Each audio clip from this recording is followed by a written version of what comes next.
I'm telling you, I'm just a worker. Baby, that is not even possible, bro. That's not even possible. But we are officially live. Let me get this other one going over here. We just slap that as safe or wrap it up or something. I don't Let's know. see where we at. Piece of Boom. duct tape or something. I don't know. Do you want it back or you want it? Oh, I gotta go pay Dan tomorrow. Uh oh, what's up, Miss Baby Leg? What's up? Hello, hello. All Mr. right, all right, all right. Let's see, Baby Legs. Let's see if we can break the internet today. And We might. let's We see. might. We might. I mean, if you So really want to break it, you really want to break the internet, we'll put Mary Beth on here. no, no, no, no. This They no. ain't ready. They ain't ready for that ghetto No, gossip. I no, mean, we're that not ghetto doing that. gangster. We're not doing it. But look, so welcome to No Disclaimer. This is a show based off of what we doing in the audio industry. You know what I mean? And we got a very special guest on today, Keith Barker, aka Mr. Mountain Dew, aka Mr. Cigarette, aka Mr. Fiberglass himself, Baby Legs Barker. Hold on, Baby Legs. I got something special for you. Cause Oh, you done got fancy. Got you a damn turntable up in that thing? hey man, listen, I got all kind of Oh, we fancy over here. But I'm glad I sent you an invitation last week. You accepted, and I had some internet issues, so I couldn't go. And the kids wanted to watch the space shuttle stuff, so I went on ahead and did all that. But I wanted to have you on, man, because you are one of these guys in this audio industry that's been making noise for a long time. And there are people that don't know who you are. You know what I mean? And I want to give the opportunity for everybody in the industry to know who you are. And also, you know what I'm saying? Just to introduce you to maybe somebody on my side that don't know who you are. So introduce yourself.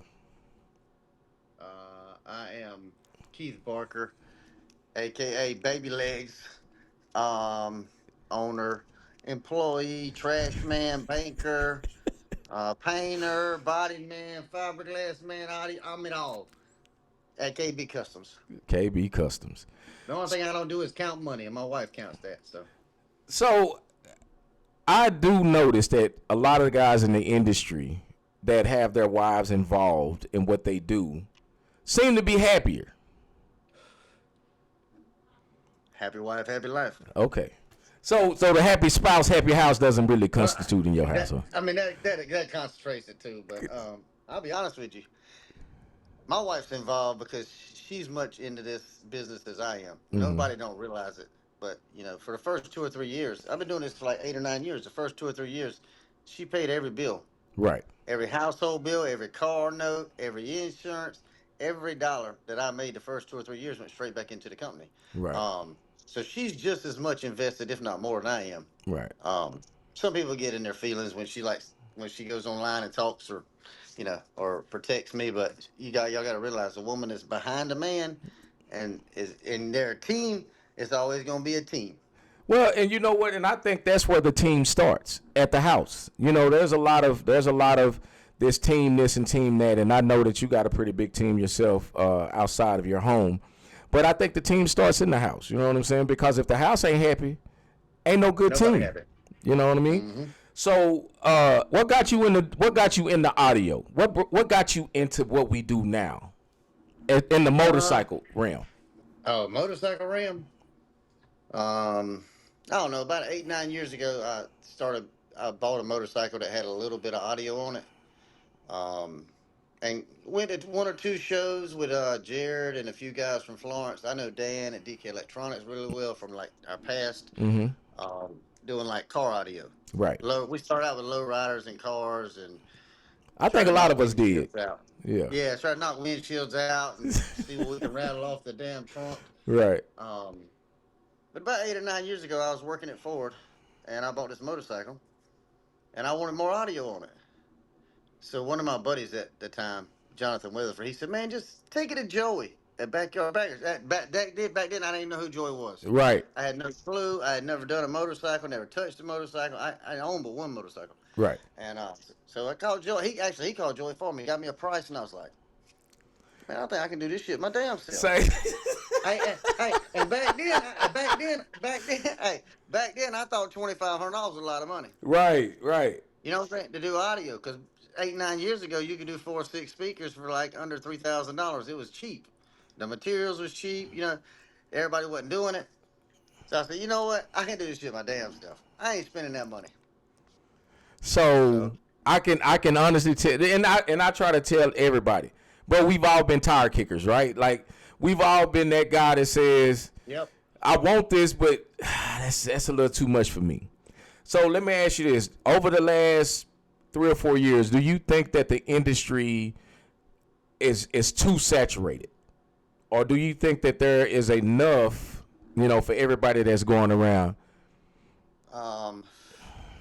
I think the little, what I call them, parts changers, or what else do I call them? Shit, what do you call them people that build a house? Oh, a subcontractor. Yeah, like the subcontractor of the house. Yeah.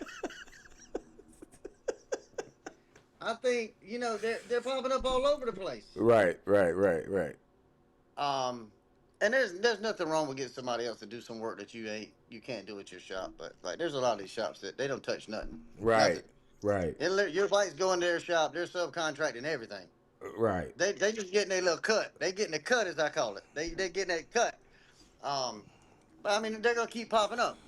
But I honestly think that the shops that do good quality work and take care of their customers, they're not going nowhere. Right. They're not. I mean, at this, like, I mean, I hadn't took a big bike since November of last year. I still got like 6 or 8 here. Man, listen, I ain't gonna even front, bro. I don't even want to do the big bikes. I'm not gonna lie to you. It's not that. It's just not enough money for the time that you dedicate to it, in my opinion. You are correct, 100%. If you actually added up the time and the labor that you spent at building a big bike, you could flip burgers at McDonald's and make more money. It's the truth of the matter. And you know what? And I think that's the biggest deal that a lot of people really don't understand. They only look at the end number. I spent $30,000. I spent $40,000, but it took me a year to build. Yeah. You know what I mean? Like, and for that, hell, the rent at my building is $80,000 a year. Or, well, maybe not 80, but I'm just, you know what I mean? So you have that one thing that says, hey, okay, yeah, it's cool. I build a cool product, but fuck, I mean, how many of these can I do? You know what I mean? At one time.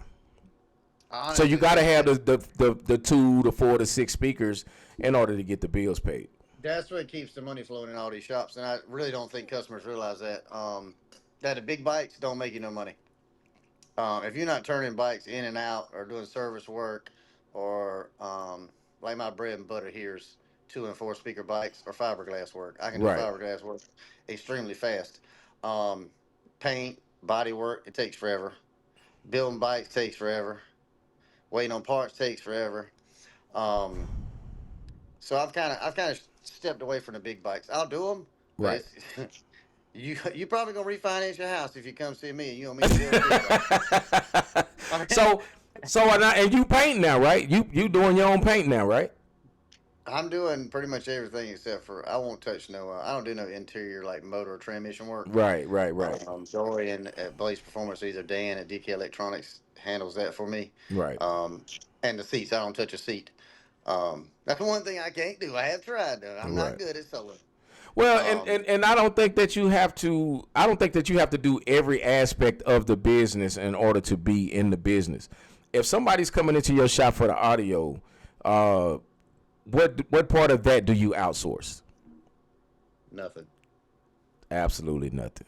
Do you have a problem with somebody that owns a shop not being able to either install or be able to tune a motorcycle that owns a motorcycle shop? Absolutely. If they're doing audio. So How can you sell somebody something if you don't know how to build it, wire it, tune it, install it? I mean, I'm just saying there are those I mean, this guys. is, this is like I tell people all the time. I mean, do you go to McDonald's and ask for a Whopper? Well, depends. If you out late one night, you've been drinking a little bit, maybe. How drunk are you? how much have you had to drink? You know what I'm saying? It's like I tell everybody, and I ain't for everybody. I tell anybody that. I'm blunt. I'm straightforward. Can be an asshole if I need to be. Right. I'm usually fairly easy to get along with if you ask most of my good customers because Right. they follow the rules. So I follow the rules. Right. But like I tell everybody, when you're building a bike or you want audio or you want paint work or body work, the best thing you can do is walk in that shop and ask them to show you.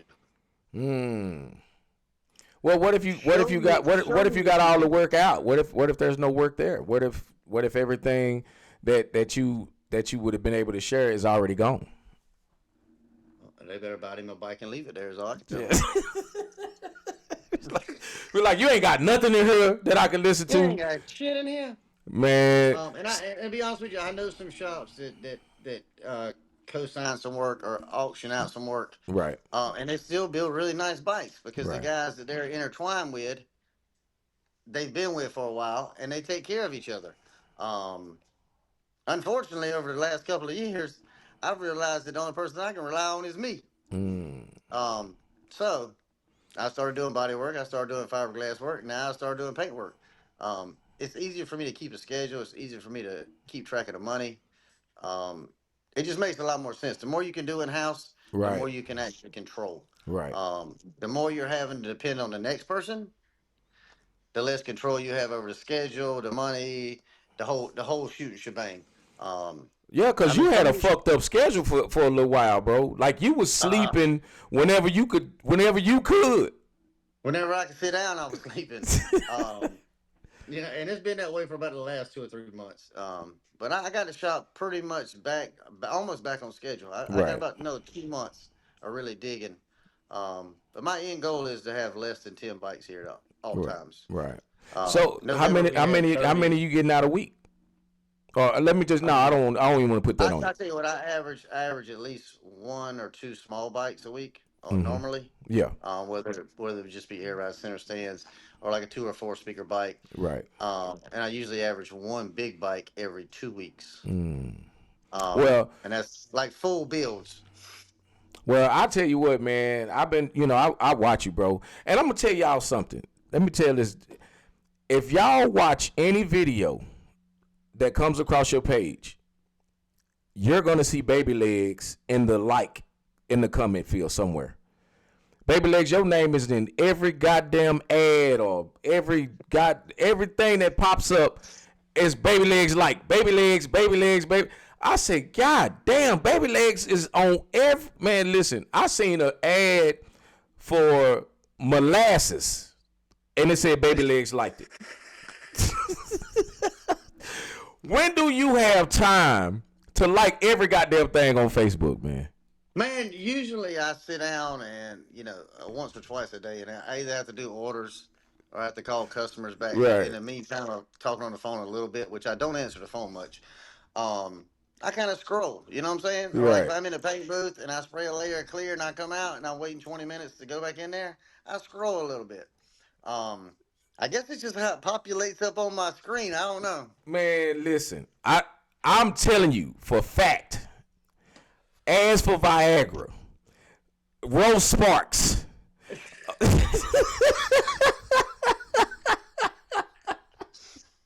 midget wrestling. You like everything, and I think that may be the reason why so many people are gravitated towards you when you go live, bro. Like, and it's not a slight, you right? Like, this is a what I notice about Baby Legs. Yeah, And what people need to understand is that the more you put yourself out there, the more interesting things that you participate in, that comes back to you. correct. Yeah. You know what I'm saying? So, but I've been, you and I have been in each other's midst, for at least 4 or 5 years now. You know what I mean? Correct. I got pictures of you on Megalodon when I first released that back in 2021 or 22. You know what I mean? That's And when I was drinking a pretty good bit when I was going to the shows. yeah, yeah. And it was in the middle of the day too, bro. It was in the middle of the day. Hey, This wasn't it's that five. night. o'clock- It's 5 o'clock somewhere. So All right. have you slowed down on that? You just on the Mountain Dews? What you doing now?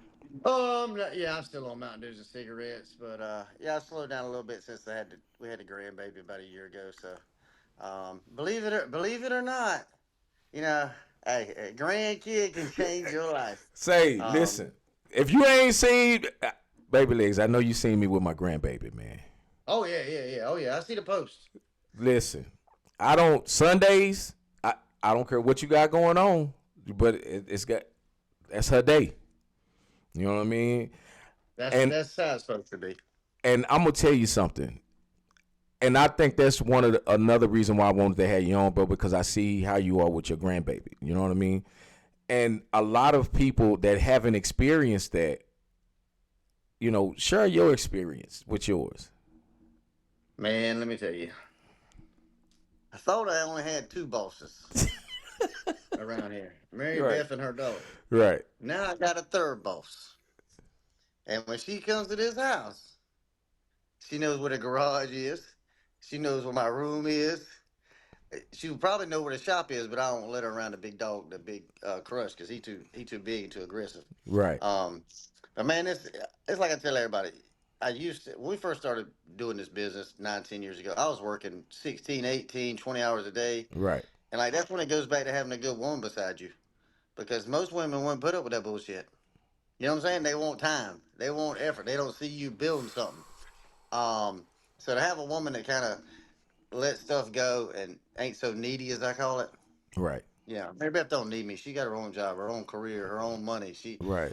It's the best of both worlds. But she's willing to jump in and do whatever she got to do when it comes to bikes too. If she's off. Right. Um, but like I mean, for instance, last night I was out there in the paint booth at like 8:30, and I called my wife for something. I forgot what I called her for. Oh, I asked her what was for dinner or something.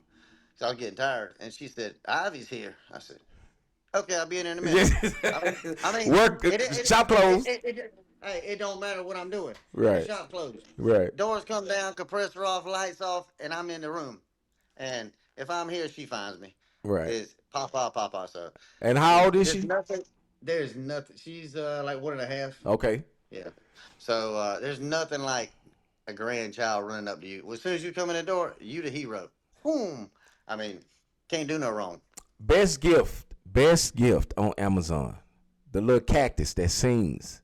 And when you say something to it, it repeats it. Oh, I don't need that. She'll learn some bad words. No. It's pure Oh, entertainment. when you say something to it, it repeats what you said. Yes. Oh, okay. Yeah. So if she's starting to talk when she says something, it just records it and plays it back for her. But it's got like 10 songs that just plays and it just sits there and dances. Man, listen, I gave it to my grandbaby, and I'm the pawpaw of the year. Pawpaw of the year. Well, I'm the pop out of here because I give her Mountain Dew. No, And man. oh yeah, because she knows where my Mountain Dew is, and she knows where my little Debbie drawer is. I got a dresser beside my bed that Mary Beth keeps full of little Debbies. You ain't supposed to get us started this early, I Keith. I eat little Debbies like they go out of style, believe it or not. I'm still skinny somehow, but I eat You like got a 10, tapeworm. 15 little Debbies. I don't know what it is. It's still working. So So we're gonna look, keep on doing it until it runs out. all right. So in this audio industry, right? What do you see? What do you see? Because basically, the question that I asked with this live is, does motorcycle audio stress you out, or does it relieve stress? I was just talking to Willie Wonka about this like 2 days ago. Right. When I first started this, it was more of a hobby. Like Mm-hmm. it was fun. It was fun. It was a hobby. Then it became a job. Like 2 years later, and then the more you do, the more hats you wear, the more you try to keep up with, the more you try to do at a shop, the more stress comes with it. Mm-hmm. Yeah, I mean, like they always say, more money, more problems. So the more you try to do at a shop by yourself, and I understand why some of these guys co-sign everything off, because it's a stress and headache Right. and a hassle. Um, the audio industry right now, I see it turning back to rider bikes. Mm. Um, I think everything's. I mean, I've been seeing it for about the last 2 years. It's just I go Do you off of think what I it's ride. gotten too big too fast? I think. I mean, Wait, no disclaimer. You wait see too that? big. Well, I'll tell you this. I'll tell you this. Let me explain this to you. Okay.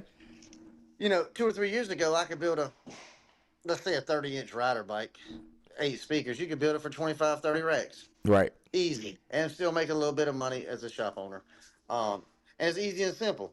But man, $10,000 ass ends, $3,000 tour packs, $3,000 in and out fairings, $6,000 front wheels, $10,000 front wheels.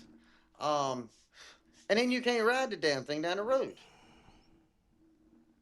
So I think most of the customers have figured out, it's gone too crazy. Right. Like a old, like 2 years ago, a lightweight bike 2 years ago, or let's just say welterweight bike, Right. can't compete with a lightweight bike nowadays. Big old bags, big old fairings, big amps, 6 batteries, 8,000 watts to a 10. It's got insane. It's got out of control. Right. Um, and I honestly think what's killed some of the actual audio part of it and the competitions in participation is they've killed the rider class. They've Right. killed the introduction, Right. as in a guy goes and spends $2,500, $3,000, Right. gets him a little 4 speaker rider bike or 6 speaker rider bike, and he can go compete. I mean, it's like audio's like drugs. I mean, I hate to say it. It's an addiction. So once you get audio and you like it, or once you get bass and you like it, I mean, it's just take my money, take my money. So Right. all we got to do is get them involved, and it'll keep evolving. But when you run the price up, I mean, like me as a shop owner, I see it all the time. You can spend $5,000, get you a nice little 4 or 6 speaker bike, depending on how big the bags are and Mm-hmm. all that stuff. Just Right. use factory stuff, and enjoy and ride the bike. But it's hard for a shop to talk somebody into $30,000 to build a winnable lightweight bike. Not bantamweight, lightweight. That's the second class. Yes. And let's not start talking about welterweight, middleweight, or heavyweight. It costs you 80, 90 racks to build a heavyweight bike and win right now. Maybe 100 racks. Well, but check Depending on this who out. builds it. I got a welterweight bike right now, and I, I can ride it, but it ain't safe. It ain't safe, yeah. That's what I tell them. And just tell them how many speakers are on a welterweight. 12, I think. And I got a almost unrideable 12 speaker bike. Mm-hmm.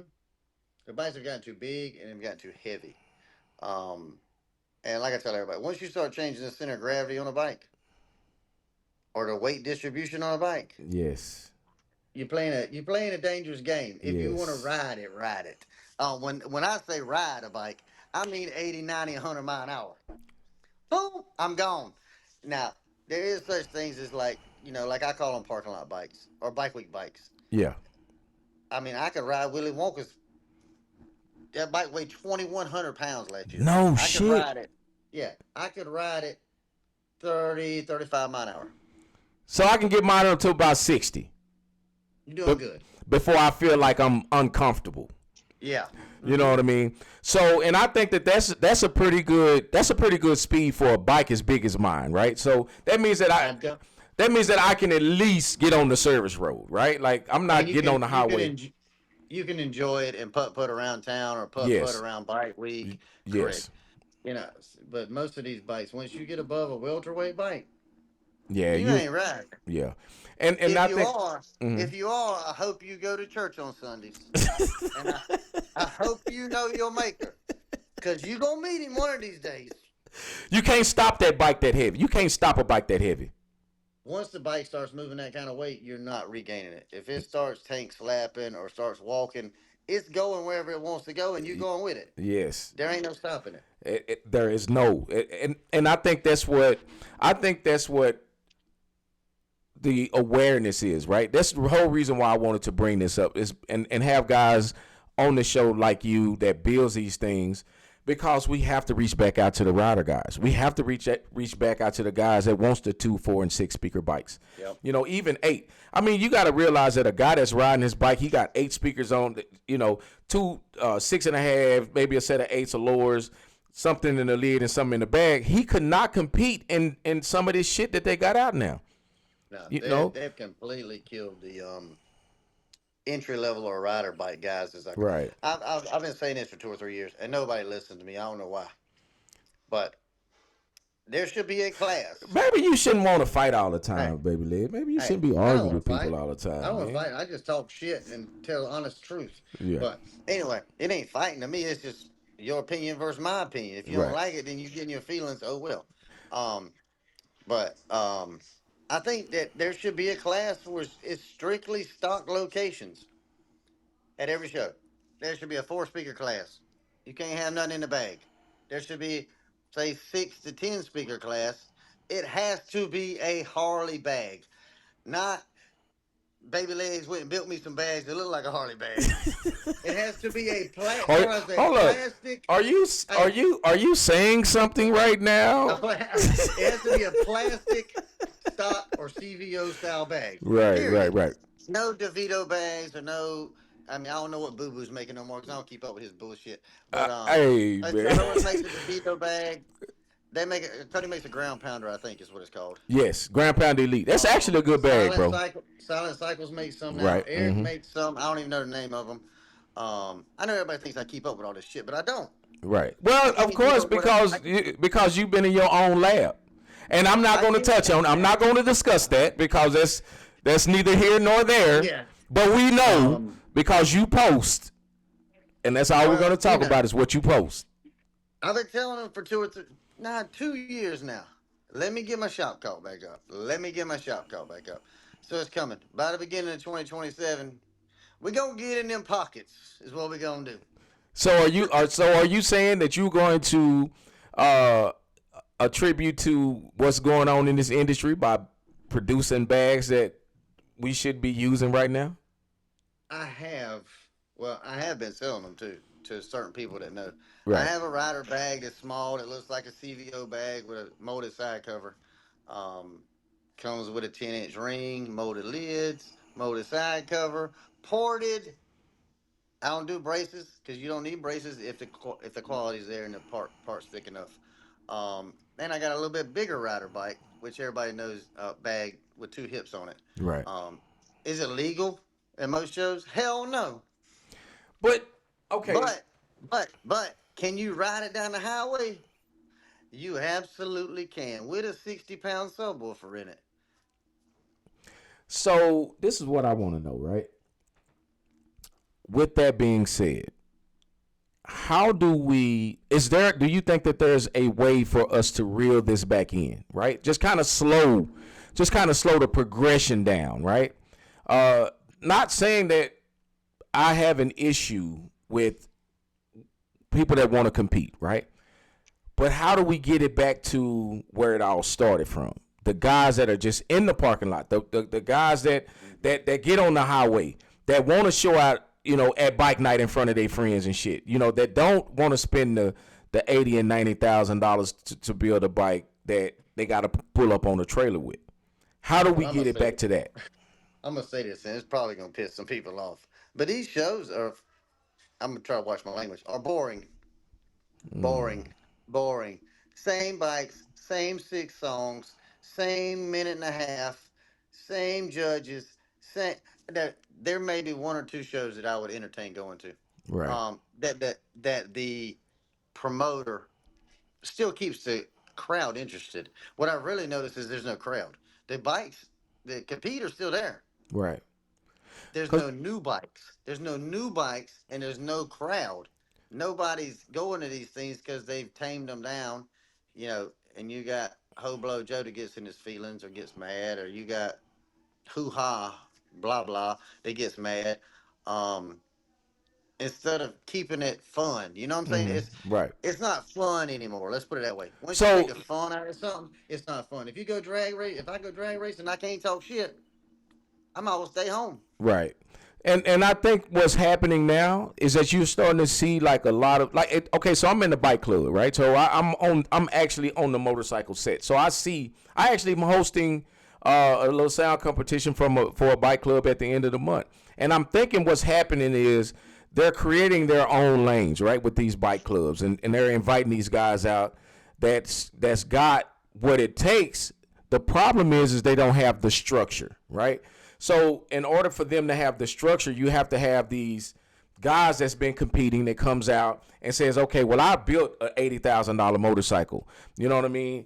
But those are the same guys that are saying, oh, your bike, get that little bullshit out of here, right? Instead of encouraging them, like, hey, man, yeah, come on, let me show you what you're supposed to do. This is how I would play this bike.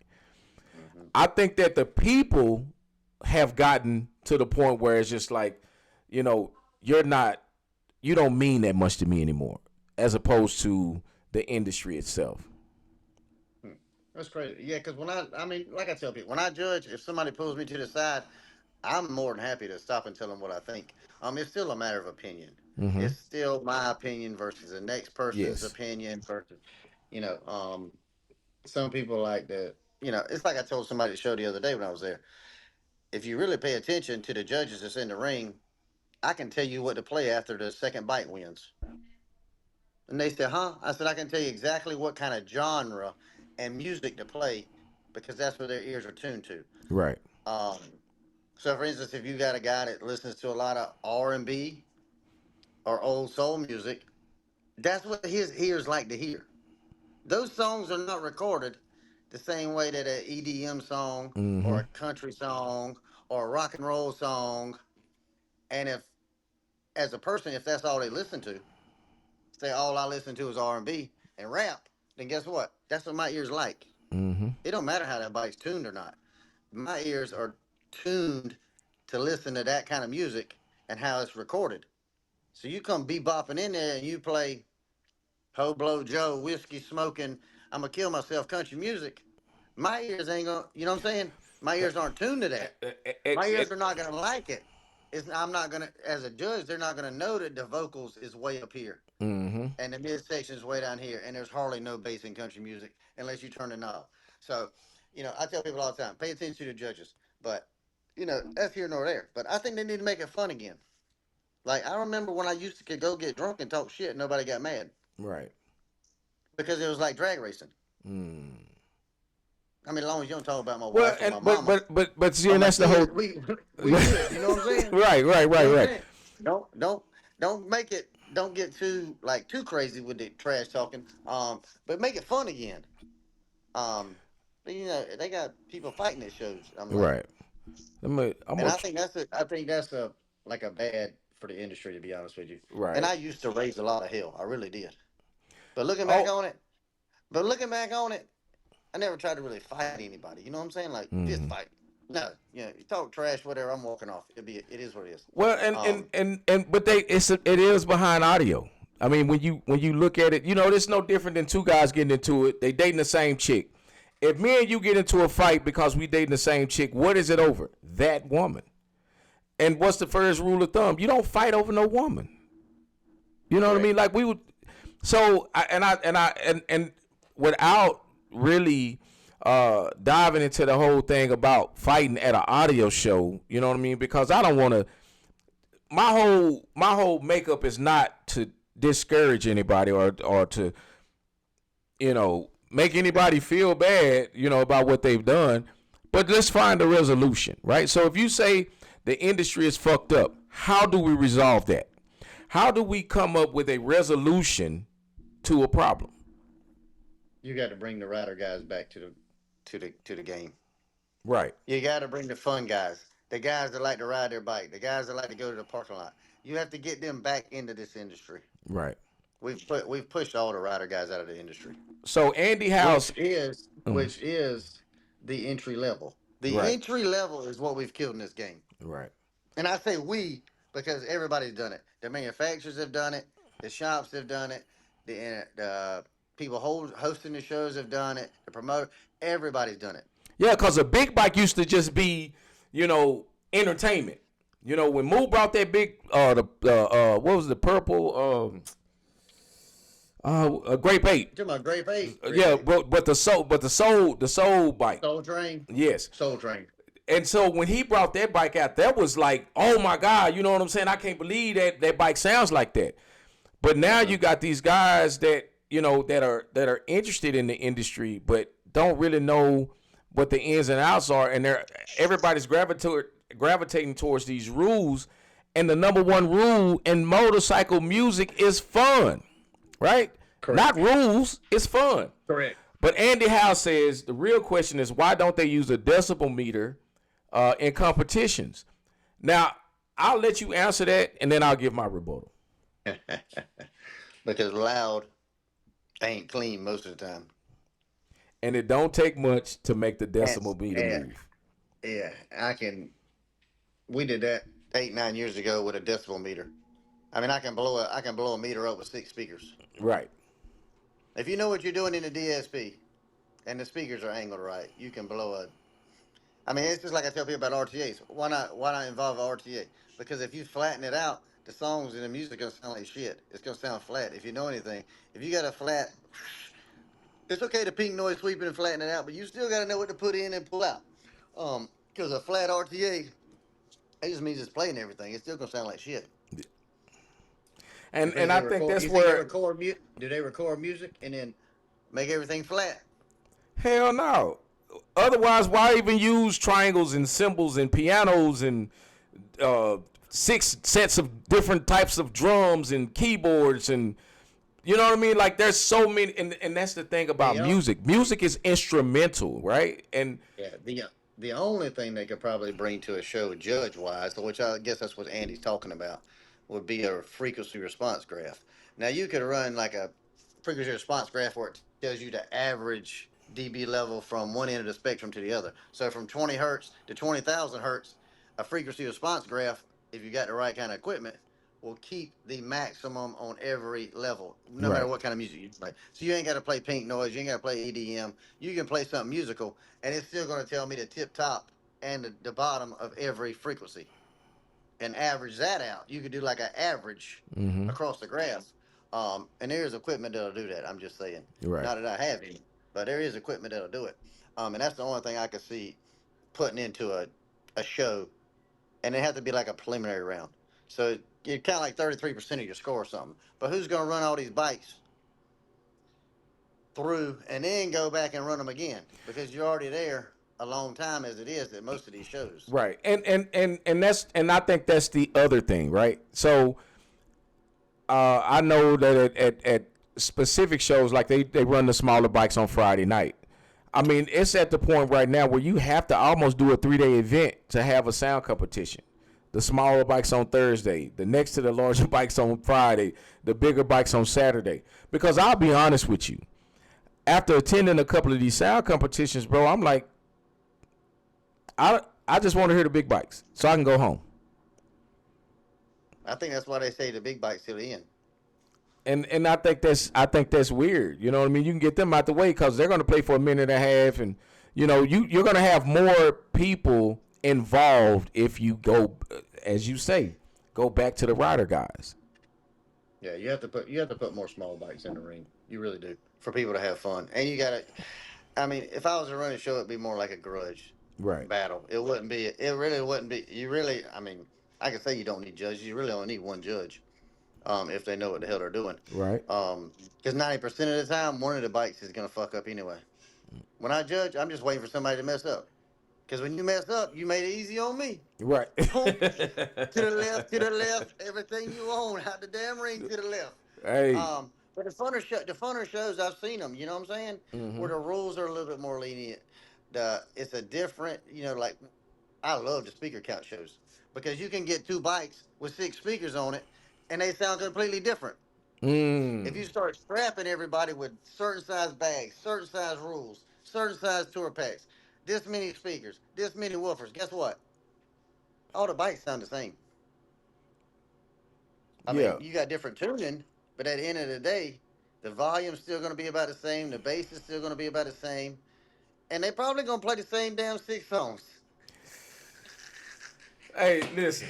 So I made a joke the last time. So look, when you go to a speaker show, and you got 6 speakers. Say somebody's got 2 6.5, 2 8s, and 2 10s. Well, the next bike might have 2 8s, two Uh, tens, and a 15 in the bag. That don't mean it's gonna sound better, but at least they don't sound the same. right. And I think and that's the goal, right? The goal is to I think the creativity, right? The creativity for the smaller bikes is gone. You know what I mean? I Like, think so too. I think that so I run the El Grandes on my bike, right? It's big ass fucking bag. I believe that instead of outlawing the bag or creating its own space, I think that bag should have had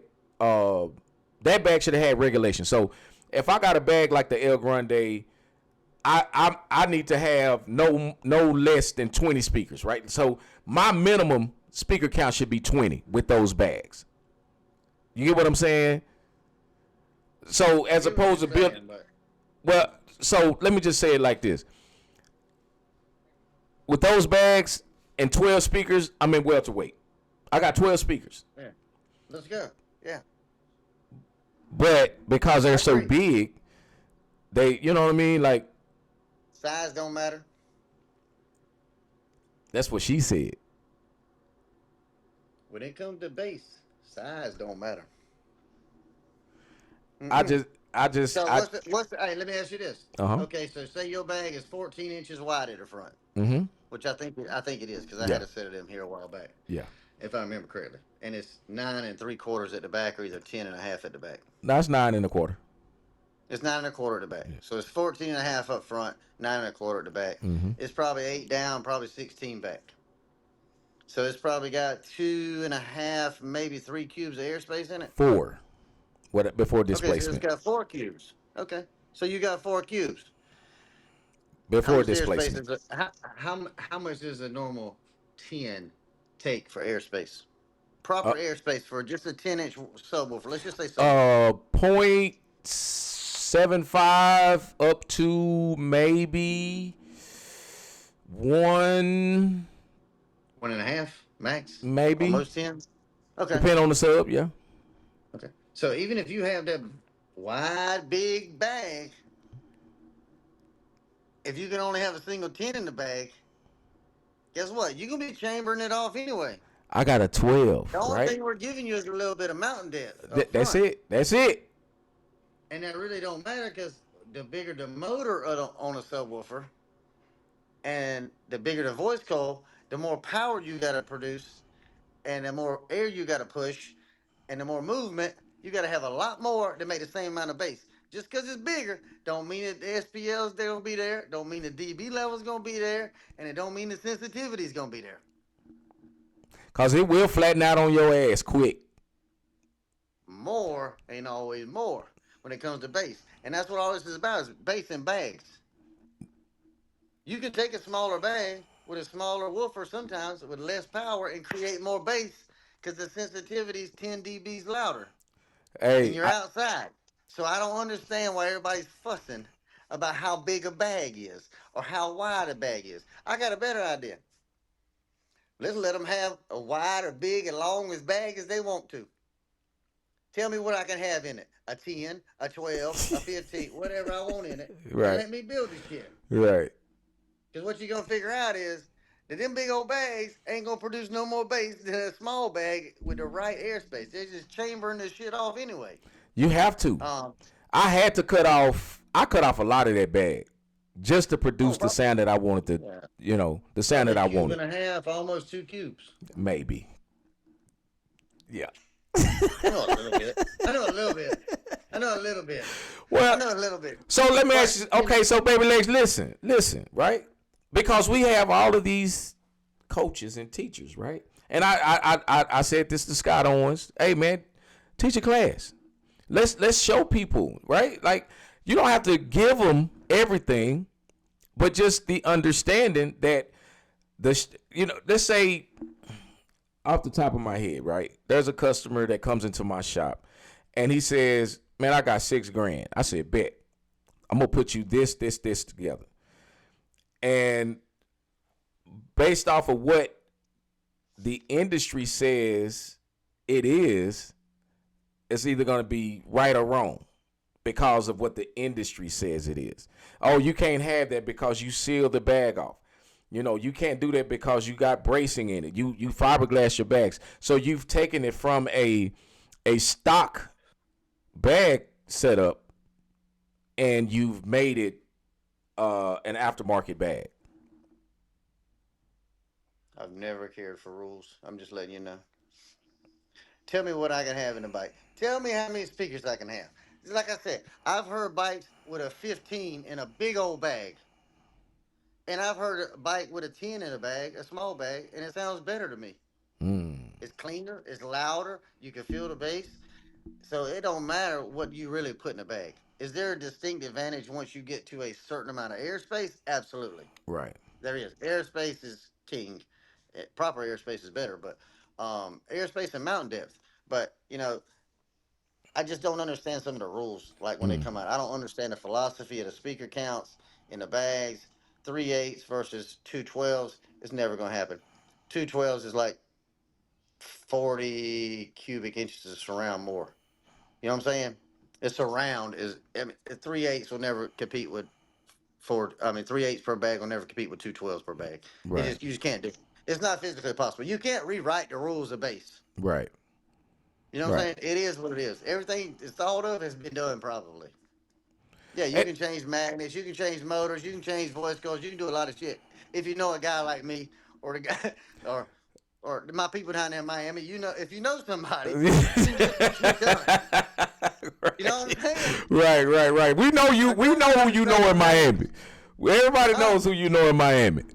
I know a few people in Miami, but Yeah. anyway, and they're really good to me. I'm just saying. Right. And they putting out some hellacious products now, and there's some more coming. Y'all just hang tight. Well, you know what I see? But, I'm going to tell you what I see. Because I remember when that company that you speaking of used to just be like internet, and when they was actually calling shops like, hey, man, carry my product, right? And this was, I would say, early 2017, 2016, you know what I'm saying? Hey, man, carry my product. And then, stroke of genius, shit happens, right? Like now, they're one of the number one leading audio names out here. There's another one that's on the rise. Starts with the N. You know what I mean? I ain't giving nobody free advertisement because you know what I mean. Like y'all want this to go? Shit, give me some more. You know what I'm saying? So there's another product out here. Might be tied together. Yeah. Those two might be tied together. I'm just saying. Oh Anyway. man. Somewhere down the line. But anyway. Right. So Yeah, okay. I know more than I'm supposed to know already. I understand. I respect that. You know what I mean? And but nonetheless, you have your own particular speaker, the KB. Correct. Are you going to take that into like a mid-range, a tweeter, or are you just going to stay with that particular mid? I'm gonna stay with woofers and bass. Okay, because that's what you specialize in. Correct. That's what pays the bills. There you go. I can dig it. You know what I mean? Bass brings the bags. That's what I tell them. Yeah. You got some secret sauce. You know what I mean? And, there's some people out there that know, but there's some new ones coming. They just ain't got here yet. So y'all just hang tight. Yeah. So the whole point of this show, Baby Legs, and it's to be real with you, man, is to figure out how do we go about in this industry and create the fun back, right? Whether that's getting let me just say this. I had Eddie Hamilton on here a couple of weeks ago. Eddie Hamilton and Lucky Seven is teaming up with a couple of other guys, and they're doing a rally here in Texas, where the pot is starting at $20,000. Yeah, I heard about that. I think Baby Legs is coming to this show. So, not to compete. I'm just coming to hang out and have a good time. But the thing of it is that because all of the money is being distributed out, right? How if this was your show, not saying that you're giving anybody advice, but if this was your show, how would you go about making sure that this show is fun and it's not like, any other show around the country. I just tell everybody to leave their damn feelings at home. Hey, you gotta have fun. You gotta talk shit. You Right. gotta, you know what I'm saying? You gotta go back and forth. You gotta make it like a little grudge deal. You gotta make it a little bit like drag racing. The shit talking is what makes it fun. Right. I mean, I don't know anybody that's got a motorcycle that ain't pulled up at a gas station, let's just say, for instance, and talk shit to the next bike beside him. Man, listen. Come I'm on, gonna push play, motherfucker. I'm gonna tell you what happened to me in Galveston, baby legs. I'm gonna tell you what happened to me just in Galveston in November. Man, listen. I rode my bike to the sound competition. I played in middleweight. I won the class. I'm out there jamming. I rode the bike back to down the seawall, got to the gas station. Played the bike for another hour in the gas station. Another guy pulls up on me, fresh out the trailer. Baby legs, we was going at it. I'm chunking songs at him like it was boomerangs. I was getting ready to play the baddest song in the parking lot, and my motherfucking battery went down. Ba-boom, ba-boom, You know, ba-boom. and Oh, I'm yeah. talking about it was, Yeah. oh yeah, it's gonna go. And and music shut off. All I could do was throw my phone on the ground, man. Man, me and Willie Wonka did that to Josh Hunt's bike 2 years ago in Daytona. We took his bike because my bike wasn't ready. And we got to the gas. We had played it at Bethune-Cookman for like an hour. Right? Then went to the gas station. I figured it'd charge up. Yeah. Willie Wonka hit that thing about 30 minutes, and somebody else pulled up. He went to hit it again. I think he said, "Poop." I said, "Oh, shit. We done. We done. We done." Like, I need a generator strapped to this motherfucker next time. Phew. You know, CJ the DJ Yeah. and what's his name? They be strapping generators to this shit. So you ain't out playing them. Their batteries ain't going dead. I seen that, bro. I So you seen got that. him in the parking lot. You They better got have one of that them little generator. Honda generators hooked up to their bike. Oh yeah. You park near them, you better be ready to push play and play for a long time. Because they have more fun than anybody, I think. Man, listen. And Anybody. and But I you think know, I that's would. because they take it back to the people, bro. They do, man, and they play songs and they play whatever. From it goes back forth, back forth, back forth. I told somebody the other day, if I really had a show and I really started like a show series or something, it'd be a grudge format. We'd have one judge. We're gonna give each bike a minute. And when this bike quits playing in a minute, it's your job as the next bike to play a song. When this one quits for a minute, you gonna play. And until the judge is happy, or either the crowd's quiet, we So, ain't picking no winner. so Y'all that's just hey, me. I'm the crowd guy. you gonna have to show me that you got more than one or two songs in the bucket before I say yes you won or yes you won. Now we're gonna go back and forth. Because as long as you can entertain the people and keep Man, back, that's what they want to see. that's what they want I'm to see. telling you. If you've ever, I mean, Grudge Fest, Joey should have kept that shit because the first I two went to Grudge the Fest, last one. I went to the last one. hey, the first one that was at his shop in Winston Salem, it was about 25 degrees outside. I ain't gonna lie, it was cold as a motherfucker. But let me tell you something. Munir was in there, David Crable, they had a G Spot in there, cause the hot dog cart, cause that's what got me hit. That's the show that got me hooked. Cause they just let them go back and forth. So Right. they kept firing them off. And if a bike clipped, the next bike kept going. Right. Toot, toot. And I'm like, shit, these motherfuckers is talking shit. We was standing on tables. Like they had bleachers. I was standing on a table 90% of the time. I bet I stood on that table for probably 9 hours drinking and talking shit. Baby Les, you was doing that Bet shit in money, Raleigh, man. You was doing that shit in Raleigh. bet money, man, and we used to have a good time, but nobody got in no altercations. Nobody got in nobody's face. It's they talk shit, and we still hugged and made up and went to eat dinner with Right. everybody. Because it was all about the Sat back music. and sat. Yeah, I think it's got to the point where it's more of, well, I shouldn't say it's shops because it's the manufacturers too, and it's a I call it a dick measuring contest. You know, I Mm. won this or I won that or I won this or I won that. Well, guess what? It's a matter of opinion. I mean, if you really want to win something, let's go race on the road.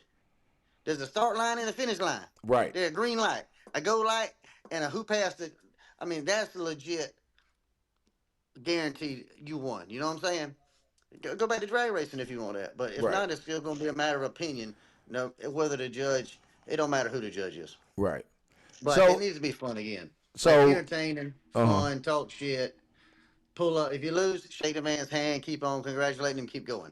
Um, this shit getting on the damn internet and talking shit. This person that speaker slapped that speaker's. I mean, whatever. I can pick the bikes apart. You know what I'm saying? I Right. can stand behind those bikes and pick them apart. I do. I will say this. I wish some of the show promoters would go back to putting some of the shop owners in the ring. Put me in the Mm, ring. Put Troy in the ring. Put Joey in the ring.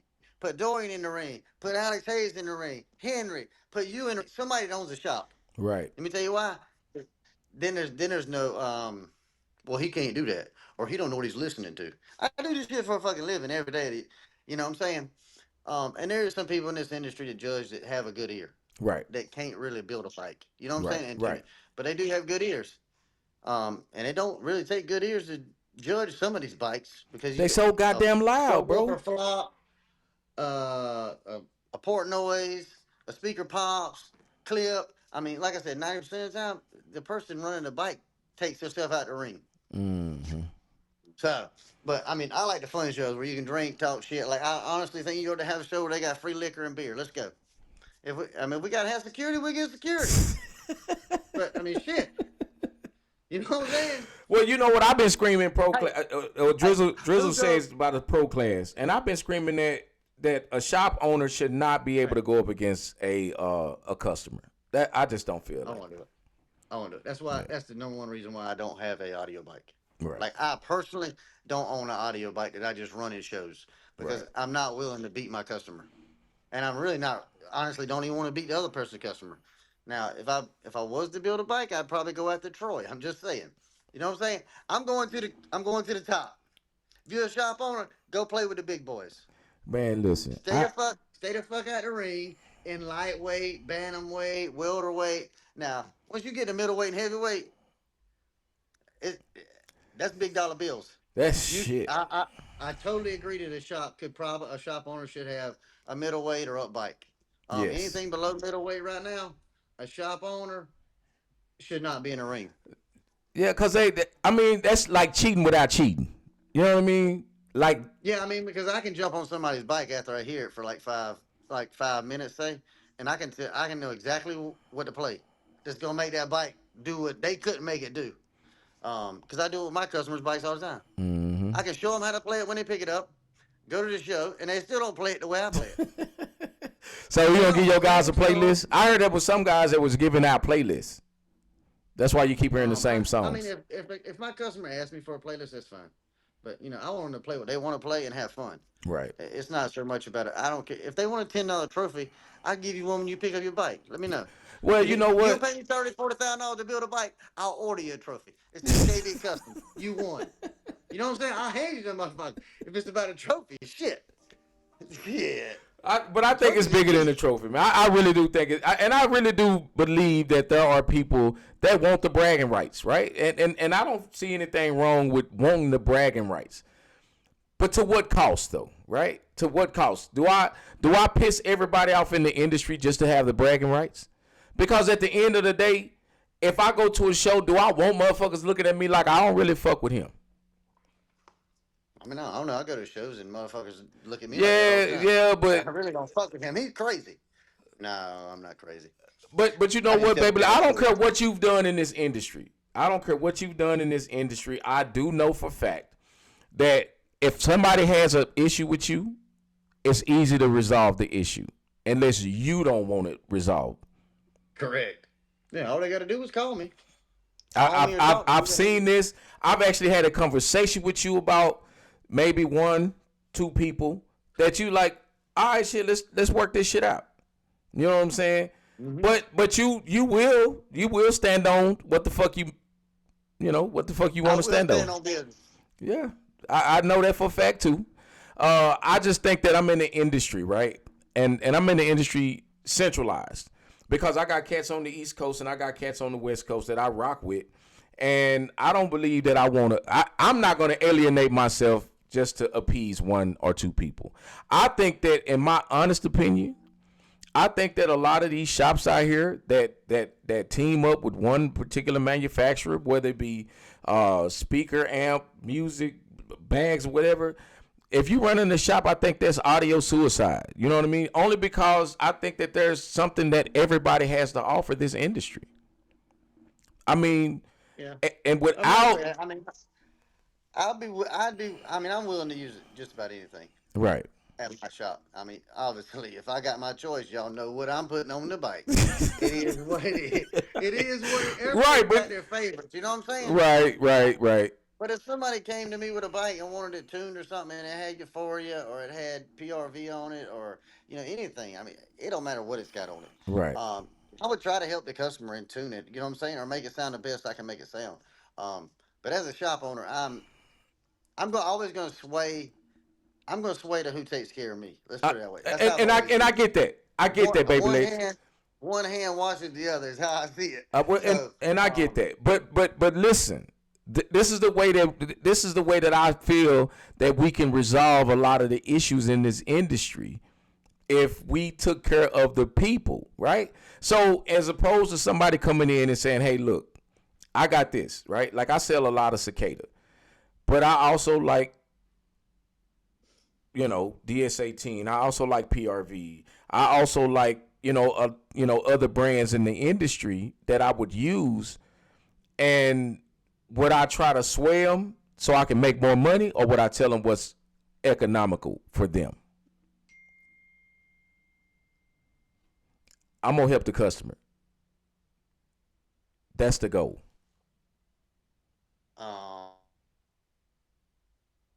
um, what I do is try to, yeah, I try to sell them what quality, Right.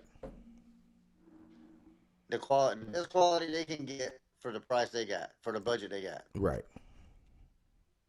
Can you still hear me? Yeah. You kind of breaking in and out a little Let me bit. cut off. Can you still hear me? Yeah. Can you still hear me? Yeah. Okay. Yeah. So budget, whether it be this or that. Now, if I can sway them to put on what on the bike, what I want, that's what I'm gonna do. Right. Because I want to put on something that I know is gonna perform and it's got my name on it. Right. Now, there is certain brands that I will not put on the bike, Right. and it's got nothing to do with the price or how much money I'm making. Right. It's just the way people handle business in the past. And Right. once they cross me or handle business in a shady way, I just cut them off. Right. It's the only way you can keep a business legit. Yeah. So I do business with certain people, and certain people I don't do business with Right. for certain reasons, like warranty on amps, Right. or you know what I'm saying. If I need something warranted, I can send it back. Hey, I'm just saying, but Hold on. Hey, I'm with you on that one. I'm with you on that one. Yeah. I ain't saying no names, but I heard I mean, that them piece of shit Brazilian amps was going bye anyway. Oh, They ain't hold got up, no man. distributor for North America right now. Anyway, but I shouldn't know that. I should be saying it on live, but it'd be all The right. words expressed by Baby Legs are those of his own. It does not What are they gonna reflect do? the. You got Sound Digital, you better get rid of them because they ain't gonna be no more here shortly. I'm just letting y'all know. Whoop, unless they find another USA distributor. Boom, whoo, cha-ting, cha-ting. I took my hit. I had to take my hit. I had to take a chance. You gave it to me. I had to take it. Cha-ting. They're going bye-bye. Cha-ting. Anyway. Hold on. How do you mute this thing? What? So you might as well, yeah, unless they get a new distributor, from what I heard, they're going bye-bye. Wow. Anyway. Y'all heard it here. We'll talk about something else. I'm about to get a phone call about that one. Oh my I really don't give a shit though. Right. Hey, listen. I named it no disclaimer for a reason. You know what I mean? If you got to talk to me and have a disclaimer, we don't need to talk. You better get with the boys in Miami so you can get shit warranted in a day or two and get it sent right back to you. That's all I'm saying. Let's see. We got another.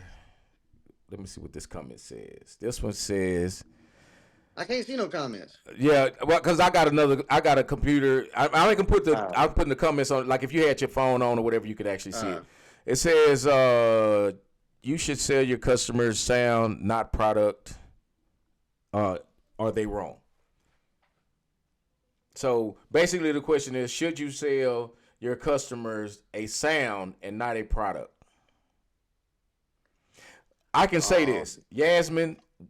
Any shop that loves to do this, they're selling you a sound. Period. correct. Correct. They're They're not. selling you what they know works. If they ain't selling you what they know works, you in the wrong shop.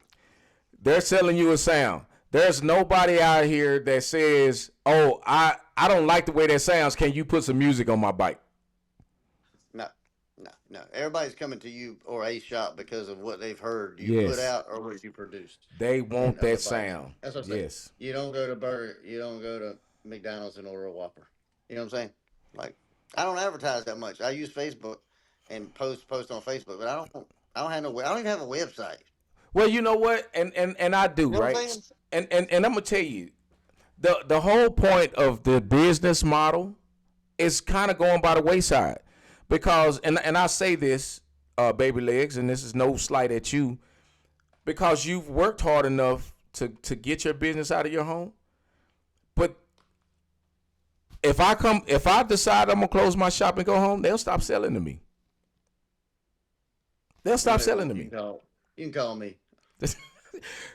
Okay, so which brings me to this point. I know a few guys who will Because the take your first word. time that I started using a specific brand of whatever, I got it from you. I got it from you. Correct. When nobody had it, you did. Baby legs, I need. Okay, I got you one in the mail. So I'm gonna tell you like I tell everybody else. It's all about them green dollar bills. you said that. I mean, I cannot lie. I mean, to be honest with you, to this day, I still don't. I still have certain companies that won't sell me something, or won't set me up an account because my shop is behind my house. Oh, really? Even though the shop's 4,000 square feet, it's still I don't have a storefront. That's what Right. they say. You don't have a storefront. Right. Oh, I got a business license, a name. You know what I'm saying? I got Mm-hmm. all that. But at the end of the day, they want some companies or manufacturers require you to have a storefront. So I got other people that I deal with that have storefronts, and I buy it through them. Right. So you just gotta help the next person involved, Right. and I think that's a lot of hatred goes back and forth with a bunch of shops, um, when it comes to pricing and business and all that. But like I tell them, there's enough bikes for everybody. So, do you think If that you the do industry is quality work, saturated with the if manufacturers holding out the equipment? Like everybody can get it. It's not exclusive as it used to be. So let's the just say only when the bigger brands was out. I mean, when the bigger brands was the only thing that you had, the JLs, Alpine, uh, Pioneer, Rockford Fosgate, like those brands are protected, right, for the most part. But now there are only certain lines that are protected. So anybody that opens up a shop at a swap meet, or a flea market, can carry certain product now. And I think it hurts the industry in a situation where shops kind of lose out on that Saturday morning customer because they're at a flea market. Because their wife drug them out to, what I'm saying, a swap meet or something like that. I'll tell you how to stop that. If you don't buy it from me, I won't install it. I mean, I can't warranty it. I can't, say, yeah, bring me an amp. If it don't work, guess what? I'm gonna charge you twice to take it off and put another one on. So what I started doing at my shop about 3 years ago, if it don't come from me, like purchased through me, it don't Mm-hmm. go on the bike, Right. and it's the easiest way to do it. Right. Um, because you can't expect a shop to make all their money just on labor. Right. Some you'd have for a shop to stay open. Even I ain't got no overhead because my bill to pay for is behind the house. Even then, if the shop's only producing labor, they're gonna close the doors. Right. The shop has to make money on parts and labor, or either they got to double their labor to pay their bills. Right. So at the end of the day, you shopping with somebody. Um, I I don't take my oil and my filter from my expedition to the store where they got to change my oil. You know what I'm saying? Right. I don't go buy tires online and take them down there and expect him to put them on, Right. because if something happens to that tire, I want a warranty. If he don't change my oil right and my engine blows up, I'm going back to him. And guess So what? I'm He willing. could say, "Man, you didn't get that all from me." I mean, we're not So like I explained responsible. to the customers, you're paying for a service. Not only are Yes. you paying for the parts and the labor, you're paying for a service. So if you bring me all your parts and you just pay me for labor, I can't service it. I can't warranty an amp. I can't send a battery back if it's bad if you didn't get it from me. You know what I'm saying? Right. Which I'm okay with doing, but like years ago, I was doing that shit, and every time I turn around, an amp would go bad, and then they want me to replace it on the spot. Well, you didn't even buy it from me. Well, you Right. got the amps. It doesn't matter. You didn't purchase it from me, so I can't warranty it. So now your bike's sitting dead for months waiting on the amp to come back. Whereas if you buy it from me and it goes bad, guess what? The people I do business with, I'm gonna put it in a box. I'm gonna put a new one in your bike right now on the spot, and you're gonna go on about your business and enjoy your bike, and I'm gonna take care of the warranty. Right. It's on me as the shop owner. And that was one of the reasons that deterred me from using said brand as much as I used to because of that particular problem. I mean, when you got $4,000 or $5,000 worth of paperweights sitting on the shelf, you know what I mean, it gets old pretty quick. Yeah, we had $32,000 here one time. Wow, that's I'm crazy. just saying. I'm just saying. Anyway, a paperweights. Yeah, Yeah. Uh-huh. yeah. And So, then they don't realize the time that you lose changing it out because mhm. the They don't manufacturer cover pay you. labor. They They're don't. not covering the Warranties labor. do not cover labor, right? And how do I Yeah. charge my customer, another install fee for replacing something that neither one of us had a problem with? I mean, it wasn't our fault, Correct. either one of our faults, but yet I got to eat that. You know what I mean? And I got tired of Um, working for free. I think I think if some of the manufacturers would protect the brand, protect the pricing a little better, it would be great for for the shops. I think it's saturate the market don't help nothing. Right. It really don't. You're not selling no more. As a manufacturer or a big company, you're going to end up warrantying more what you're going to do because Right. you got shitheads that don't know what they're doing installing your product, and if you got people that don't know what they're doing installing your product or not trained or not savvy enough or smart enough to know the equipment, then you're spinning your wheels anyway Hmm. because you're losing business. Because when the next person hears that bike and it has that equipment on it, they're not going to go and put that same equipment on their bike because it sounds like hammered dick, as I call it. You know what I'm saying? Right. Um, I got shirts coming. Don't worry. From Myrtle Beach. It says, "Who built your bike? Why?" It sounds like hammered dick. I got them coming. Oh Just hang man. tight. Just So hang tight. We're gonna sell a bunch of T-shirts. Watch. So what do you have on the list of events that you're going to be at this year? I will be. I'll be at Myrtle Beach Bike Week, Harley Week. I'll obviously be at Black Bike Week, uh, Myrtle Beach. And after that, I don't know. I Well, really, man, I'll be honest with you. I really have like decided that I do less shows this year, spend more time with my family, right, get my shop cleaned up, get everything back on schedule so people aren't waiting so long on bikes. right. I've changed a lot of policies in my shop Oh to yeah, I kind of know. prevent that. You, To you kind of kind of you prevent kind of that. went over everything with a lie. Yeah, I went over everything. Some of them still ain't seen the live. I guess I don't know. Yeah. But they'll learn real quick, like around here. But I just, it kind of got out of hand really quick, being a one man shop. So I Yeah. kind of scaled it back. It gets crazy. When if you got shops that got 4 or 5 employees, you can handle 30 or 40 bikes. Right. You can do it, but it's still gonna take a long time. But as a one man shop, I'm be honest with you, I'm tired of working 16, 18 hours a day. Right. Well, I And I tell don't you, need it. how long does I it don't take you need it. if you have to paint a bike? How long does it take for you to, let's just say, best case scenario, customer drops a bike off, you can get right to it. How long is it taking you with paint, music, wheels or whatever? It really depends on how big the Realistic. bike is. Let's say, Um, let's just say it's a rider bike, right? So nothing bigger than a 21. New bags, rear end, nothing big. Just like, just some regular shit okay, with so paint jobs. we use Josh's bike, the little red and gray splatter paint job bike, the little Okay. road glide I just Okay. built. Mm-hmm. So this is how I work at my shop now. All the parts up front, 100% of parts come to Right. me. You pay me. When I get the parts ready, as in the bags or whatever I got to order, I get them mocked up on a mock-up stand and get them ready for paint and body work. I call you. You bring the bike. You pay 50% of the labor. Mm-hmm. Um, that way I'm ready when the bike gets here. Right. So for his bike, for instance, which he followed the rules, obviously, he paid like 6 or 8 weeks ahead of time for bags because he wanted a new ass end. So it's 2 bags.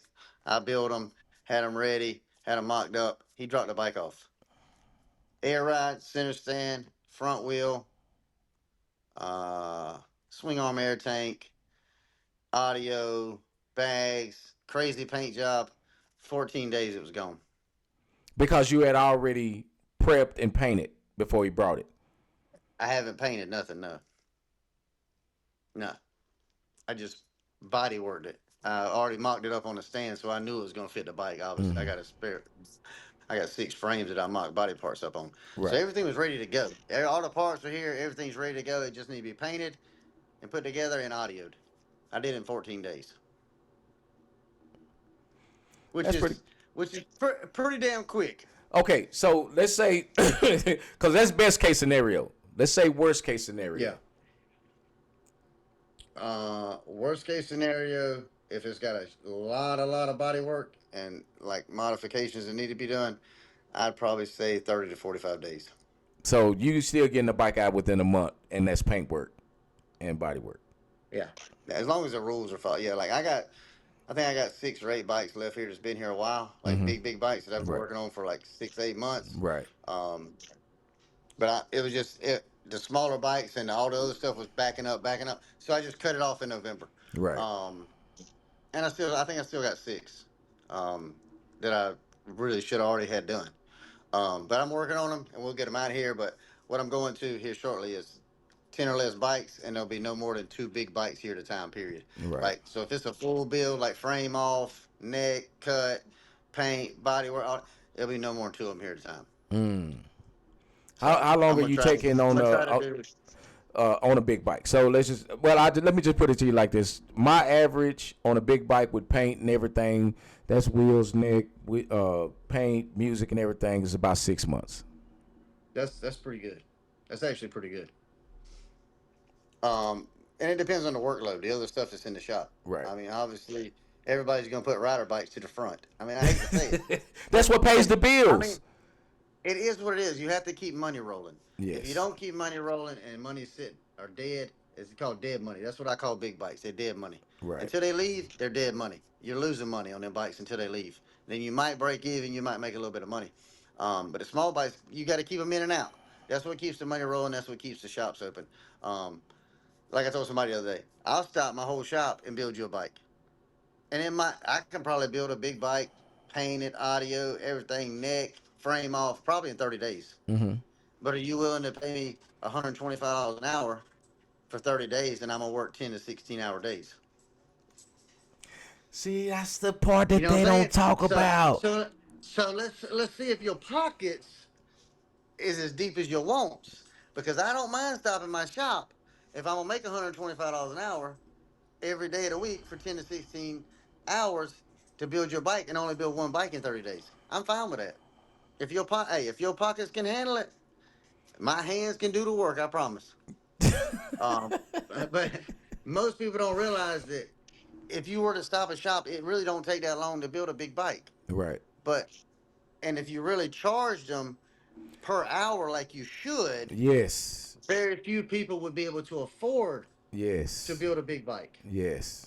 So these shops are actually catering to like some of the bigger bike builds and helping people out. Like the hourly rate on some of these bikes is like 10, 20, might end up being $10, $20 an hour. If you really stopped and calculated the time it takes to build a big bike.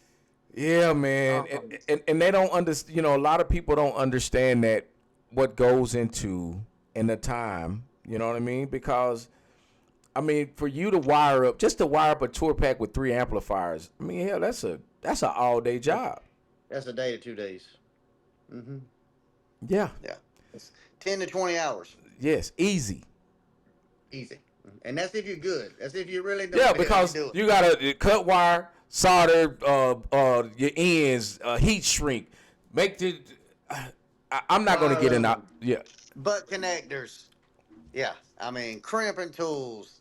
I had a customer here about 6 months ago, and he said, "Man, why does it take so long to do this body work?" I said, "Man, just come on by here on a Saturday while I'm working. I'll show you how to do body work." So he's like, it can't take that long. I said, okay. So he came by here one Saturday. After about 2 hours, he said, fuck. You done lay fiberglass on that thing, let it dry, 2 layers of Bondo, you done blocked it, and it still ain't smooth. I said, no, cuz, it's body work. And what they don't understand, what most people don't understand about body work is, like on a car or a vehicle, it's a bunch of flat surfaces. You can use a flat block and block it out. But when you get curves on motorcycle parts, which every part on the motorcycle's got curvature or body lines, you're going to use these things right here. I call it finger fucking. They said, what make your wife so happy? I said, go do some body work on a motorcycle. Same, man. Hey. I said, you don't have to worry about it. She be happy with you. So we ain't gonna call it fingering no more. We gonna call it body work. You had the strongest 2 or 3 fingers on the planet after about 3 weeks of body work. Go God ahead. damn. I ain't got it in me, bro. I'm gonna tell you, when I built my bike, cause I did my fairing, I built my inner and outer fairing, and when I tell you, bro, the tediousness behind just trying to get it straight, making sure that the windscreen would fit, making sure that bro. How much you charge? I tell people all the time, a ass end that comes from any manufacturer, and no, there is 2 manufacturers that pre-fit bags. They really do. And their shit fits. I'm not calling no names or nothing. Right. Anyway, when I sell bags, I pre-fill them. I do the body work. I line them up on the frame. I send you a picture before it ever leaves my house. Right. So everything is pre-fit. Everything's 100% body work. When you get it off the pallet, you can literally scuff it, spray it, load it with speakers, and go. But I also have 6 to 9 weeks like backlog because I don't just do fiberglass. So when I take an order, I'm building them per order. Right. I don't have 8 sets sitting on the shelf because I don't have 16 people running around here. So the bags that we've actually seen already, do you have any intentions of going to manufacturing with that? No. So my homegirl Winky, right? Winky is one of my best friends, right? She talking about she going to find her man that does body work. Jose do body work. What's going on, Eric? What's up, Ron? She gonna find her man to do body work. Yeah, she gonna find her man to do body work. He drinks, smokes, and he's probably on drugs. God damn. So before you started painting, he's probably 45 to 60 plus age too, because these young guys don't know nothing about no damn manual labor. None of them. Man, we could have a whole nother conversation about that, brother. Mm-hmm. Yeah, we could. That's why I ain't got no employees. Shit, man. I don't understand the lack of hustle in some of these guys, bro. It's just the ways of the world right now. Kids don't want to work. They want everything handed to them. So they all spoiled. I find this to be funny, right? Like, so I do this little thing, right, on the internet. This doesn't pay me, right? I have to actually pay for this to be able to do this, right? Oh, yeah. And for me, it's more of the enjoyment. No different than what I do at the shop all day, right? Like, I don't want to get into this long, drawn out thing about, what I do. I love music, and I love replicating, these bikes to make good sounding bikes. You know what I mean? There are some people that just do it for the money, and that's cool, if that's what you into. But I think the people that just do it for the money are not the ones that actually do this shit every day. No, you gotta love this to do it. Like every day for a living, you gotta love this. Period. You gotta love what you do to build motorcycles or audio for a living. Trust me, because you ain't getting rich. Man, would you say that for the people in the bike that think I got money, man? God damn, man. Does not mean they get rich. I'll give you a prime example. Mary Beth just took a whole stack of money away from me a while ago before I got on this live to put in the safe. Little does she know it's already spent. Oh yeah, that money I just gave you, I need that back. Batteries. So I order batteries a day, and I order DS18 equipment, amps, speakers. I spent $15,000 in one day, in less than 30 minutes. Don't they just drive you crazy, bro? How long does it take you to get $15,000 in profit? I mean, some shops it might take you a week. It might take you 3 weeks just to get Shit, back to even. But 3 months. my philosophy is, and it's been my philosophy from day one. If you ain't got it, you can't sell it. You know what? And I was trying to explain that, right? Without the product being on hand, people will walk out your door. They will. Amazon has made it so hard to keep product in the store though, bro. I'm not gonna lie to you. And I use Amazon loosely because it's just one of those online stores. But man, to put 20, 15 to $20,000 worth of product in your store and pray that somebody comes in and is looking for the same thing that you have in your store, it's hard. It's You know, tough. and that's why, like, you know what I'm saying, having access to more than one or two distributors, it helps out. But the same time that you're taking out to go pick up parts and this and that, if you had it in the store, that would save you time and money. But Correct. you spend more money keeping it in stock because you know just as well as A I lot more do, money. in this industry, if you got $20,000 worth of product sitting on your shelf and you're not running through $20,000 worth of product a day, you're going to be sitting on that product because it changes too fast. Yep. So what I do when I order stuff like today, I ordered for 6 bikes. The next 6 bikes I got in line here. Ordered all 6 of them bikes and some more. And some more. You know what I'm saying? Look, I'm laughing because But Tim Nagy said that's why he spent all day cussing because he loved it so much. yeah, you're right. You're right. This shit is crazy. So look, man. Tim, I'll tell you how to stop cussing because I've gotten a lot better with my cussing. This is what you do as a shop owner. I mean, I don't know if y'all can do it because I can do it because my wife makes so much money. I'm not going broke. I might have to eat ramen noodles instead of lobster, but I'm not Right, going right, broke no right, matter right. what because of my wife. But you know what I do? I just sit the phone down and leave it in my office. Guess what?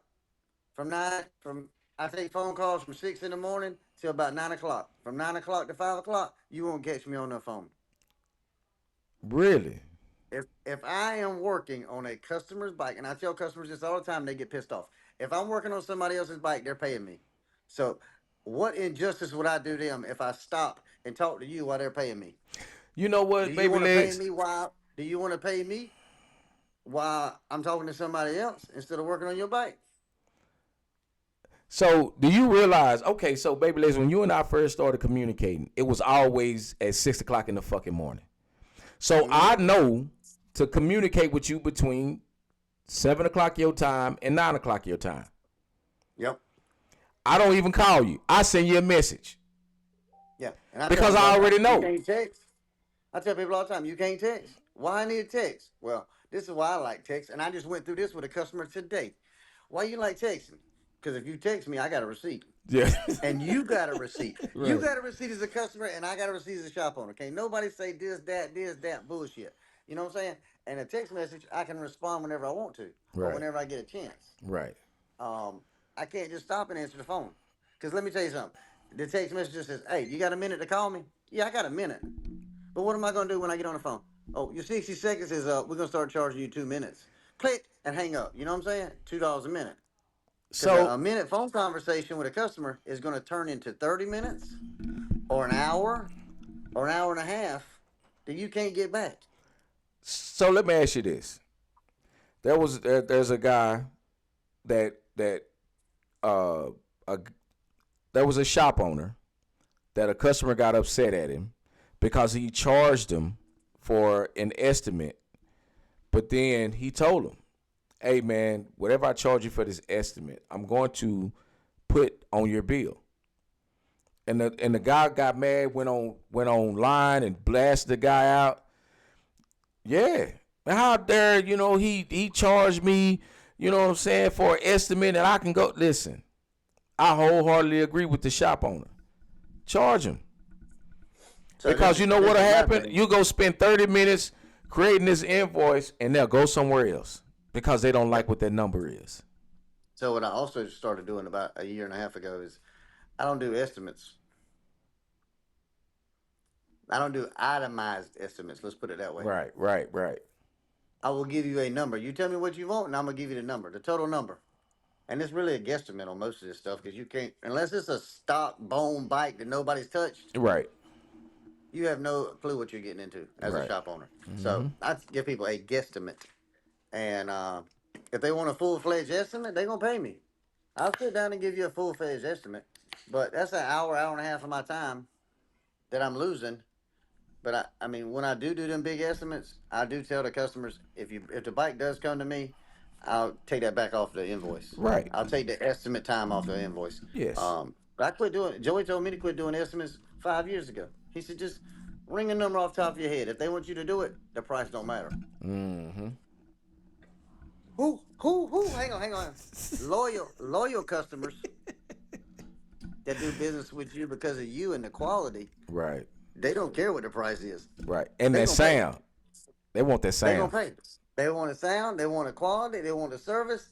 They don't care about the price. So, old man told me when I was working at Ford years ago, and I'm still best friends with this man. He owns a tire shop now. Me and him worked at Ford for like 10 years together. Mm-hmm.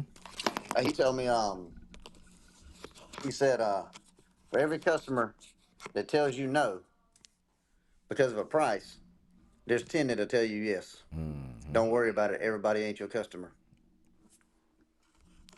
Everybody ain't So, I think that was a song at one point.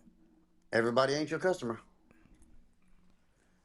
Man, is that the Hey, same Mountain Dew you've been sipping on for an hour and a half, or that's another one? no, I just made Mary Beth bring me another one. God damn. Excuse me. I asked her politely to go get me one. Yes. Can you bring me another one? Can you bring me another? I'm a little parched. She's fussing at me because I was smoking in the house, but I ain't got no internet service at the other end of the house. Right. And you know what? How the fuck do we pay for something we can't use, bro? Cause I done called him out here 3 times and asked him how to fix it. You know, God give me a Wi-Fi damn. extender. I got a better idea.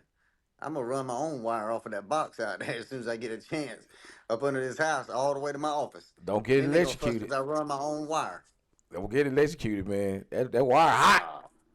Nah, I don't mess with electricity. I Yeah. don't mess with a damn USB cable or a Wi-Fi cable or whatever it is, though. But you know, So who knows? so But there's a bunch of things that go on in this industry that people don't see. Like as far as shop owner wise, mm-hmm. you know, they don't deal with a customer that wants to pay $500 here and there, or 500 here and there, got a $20,000 bill, and then the customer's online bitching because his bike ain't done a year and a half later. Well, guess what, motherfucker? If you'd have paid your bill up front, your bike wouldn't still be here. You know what? And I I think that's what a lot of people miss out on, right? It's because when you take a bike in, right? Let's just say you got everything lined up. You take a bike in, and you have something happens. God forbid, you ordered a set of wheels, and it's taking 6 weeks instead of 4. Man, listen, I ordered a set of lures for a guy. It's been 2 months. Are they 10-inch lowers? 8. I was just asking. I got a few parts around here and a few molds. That's all I was asking. Anyway. Boy, you really want to say so, baby legs. I will let you talk till you tell on yourself. Listen. I ain't gonna tell them myself. I done told them. They sent it to me and I gotta fix it. I'm gonna have them. I ain't gonna have to order no more. Already. Oh man, I don't want. How do you mute this thing? How do you use a mute button? If I done told them 100 times, you send me a part and I gotta fix it, or it don't fit. Once I fix it, I ain't gonna order no more, buy no more, cause I'm gonna have a mold. I own a fiberglass shop. Sorry, send me this shit right the first time. I don't sell people shit that they gotta fix. Boom. Ching. Let me get my back on for this one. How did my third show become my last show? Hey, you know what I tell them? When they start complaining, you know what I tell them? I don't send people speakers or sell people speakers that I expect them to fix when they get them. They ought to be right when they come out the box. God So why you send me parts that I got to fix or don't fit when they come out the damn box? You know what? You know what? I'm the peacekeeper, bro. I'm a peacekeeper. You know what I mean? I am too. I'm just the little asshole to tell the truth. That's all.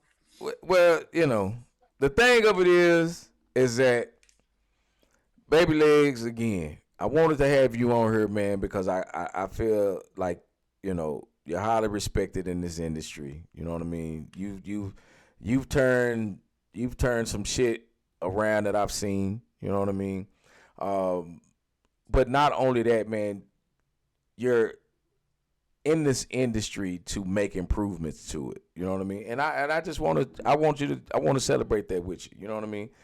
Well, I mean, I myself, you know what I mean, can be looked at as an individual that's going to play, fairly on the cool side. I'm not picking no sides, bro. You know what I mean? I don't care one way or the other. You can say whatever you want to say about me. I'm cool with everybody. You know what I mean? But what I will not do is try to censor someone for saying whatever the fuck they want to say. correct. Say whatever you want to say. Say That's what whatever I you tell want to people all say. the time. I, It's I, your I, opinion. It's your Facebook. It's your show. It's your shit show, as I call it. Do whatever you want to do do. whatever the fuck you want. You know what I mean? But like If I tell people, every reaction has a reaction too. every So action has a you, reaction, you know what I'm so you saying? have to be ready for whatever you getting back in Right, return. right. And Because trust me, I there's a lot of people. right There's a because lot of I people that I don't like stood up me. for Tim. You know what I'm saying? Because I felt like the big man stole his product, but he made it cheap, and I had a problem with that. Well, let me tell you what and me and Tim, I love Tim to death, by the way. Let you know, and I don't use nothing but Nagy rings. But anyway, um, and I don't care who knocks off whose shit because everybody's doing it. Right, Trust me. right. If you build something that, let's say, somebody can get their hands on Mm-hmm. without a patent, and even if you do got a patent, they're just gonna change 10%. I'm just letting y'all know. Right, 10% is all it takes for a right, patent. Um, if you build something in this industry, that is the game. Somebody gonna knock it off. Somebody gonna change a little something. Somebody gonna do something else. And I got news for y'all. I can take. I'm gonna just say it. I'm gonna just say it. You ready? I can take a Powerhouse bag, a Scott Owens bag, a Voodoo bag, Saint Asylum bag, Silent Cycles bag. Just name Joshua Bike Life Nation in Florida. I can take all them bags on the inside, and they all the same. Hmm. Hmm. I'm just saying, Hey, man, 99% listen. of them are the same on the inside. The only thing they're changing is the outside and the body line and the widths. You got me? Mm, So you can't say that's a voodoo bag or that's a Saint Silent bag or that's a because guess what? They just it's a matter of what you want it to look like and what you wanted to do. People don't. I mean, some people do buy the product because of quality, which is what I tell them. You should be right. buying quality, not price, when it comes to Yeah, whatever the equipment product. and parts when it comes to Right, a bike. Because if you're buying it cheap, it's cheap. If they selling it cheaper, it's because it's cheaper built. That's anything. right, You get what you pay for. right. Bottom line. Certain manufacturers have cheap speakers. They have budget friendly speakers, as I call it. Mm-hmm. Cheap, budget, and then they got quality. And then they got high end, like really high quality. So you got four options You know what in I most want to know? manufacturers. Have you played with with that interchange that self the speaker that you can just change out the voice coil on? I mean the No, you know what? I think I'm on the blacklist down there in Miami. I ain't been down there in like a year and a half. you on the So I made a phone blacklist? call. I made a phone call today. I said, "What am I on the blacklist? I mean, people getting shit before I am now. I'm trying to figure this shit out." But nah, I hadn't answered the phone in 2 weeks. That's why I hadn't got none. But I can tell you exactly what speaker it is and what it does, and I really like the design. It makes it easier for the customer and the shop, in my opinion. Right. I really like that design, and I'll be honest with you, I That's didn't know some much cool about that. shit, bro. That's some cool shit. I really didn't know that was coming. I know a lot of stuff's coming, but they hid that shit from Baby Legs. Out of all people, they hid it from I Baby think I Legs. know why, baby legs. Cause you just, man, you been. There's a bunch of cats ran free today, man. I didn't Yeah, know it was gonna be that many cats running free today. yeah. I mean, there's some woofers coming out of that same place in Miami that got my name See, coming on them too. I'm look, just letting man. y'all know. I'm just letting y'all know I everything. plead the All y'all fifth. thought, I plead All the y'all fifth. thought, hey, y'all thought y'all was ready, but Baby Legs just teamed up with them guys in Miami. I'm just y'all ain't figured it out yet. Wow. But Anyway, yeah, I think that's some industry leading shit right there, bro. To be able uh, to twist and you and back on the road. a lot of people, I don't know, dislike that manufacturer or dislike the brand. But let me tell you something. They're spending money and they're evolving the industry. Whether you like it or not, they got a lot of stuff that people ain't thought of or done. And what I really like about the company is they're willing to listen to people. They're listening to Baby Legs or Derek or the shop owners. They're trying to make stuff easier for the shop owners, Right. more affordable, and for the customer. It all rolls downhill, is what I tell them. You know what I'm saying? So if they can evolve the industry and make it easier on shops and make it easier on customers, Right. Do and you think that evolving they're something going and making it to? better has never hurt anything. So let me ask you this: do you think that they'll be in a position where they're going to price themselves out of competition? They're going to. What I'm asking is, do you think that the cost of that particular name brand is going to eventually cost more than what the name brand should be worth?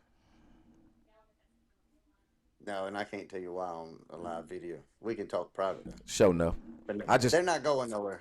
Let's just put it that way. right. They're here to stay. Right. Like it's, And the reason like why I Fat say Man. that is because I've seen this industry with specific product that are pricing themselves out of what Business. yes. And you know which one I'm talking about. Well, maybe Yeah. without saying it, I think you I'll know. put it. I'll say it this way: the way that company's built, it ain't going nowhere. Right.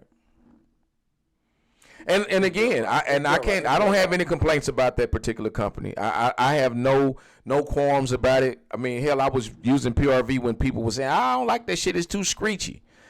Yeah, I used to use PRV. Yeah. And I mean, I don't anymore, because I can buy a DS18 at a better quality for the same price now.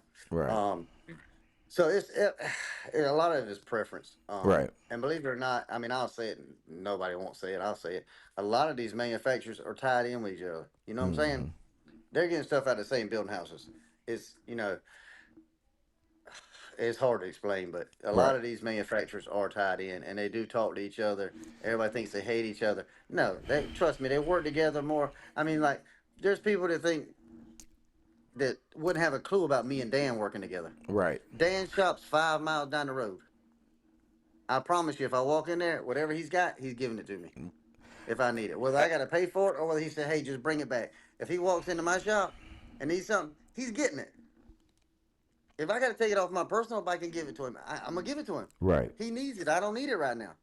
And if more shops and manufacturers be more prolonged to helping the next person Right. instead of trying to hinder the next man, I think that it would be better for the motorcycle game. So let The me ask whole you. industry as a whole industry. Right. You can help each other more than you can hinder each other. Let me ask you this though. All of these websites, all of these groups that they have on Facebook, where literal customers are going in asking questions. How do I do this and how do I do that? How do you feel about people answering those questions in those groups as opposed to filtering them through a shop? From like a manufacturer standpoint? No, I from think just like a customer. Some guy wants to do audio and he's trying to do it in his garage, right? As opposed because he can't afford some of these shop rates, regardless of wherever location they at. Would you help this guy, or would you push him to go to actually go to a shop to get it done? I'd try to push him to go to the shop. I would too.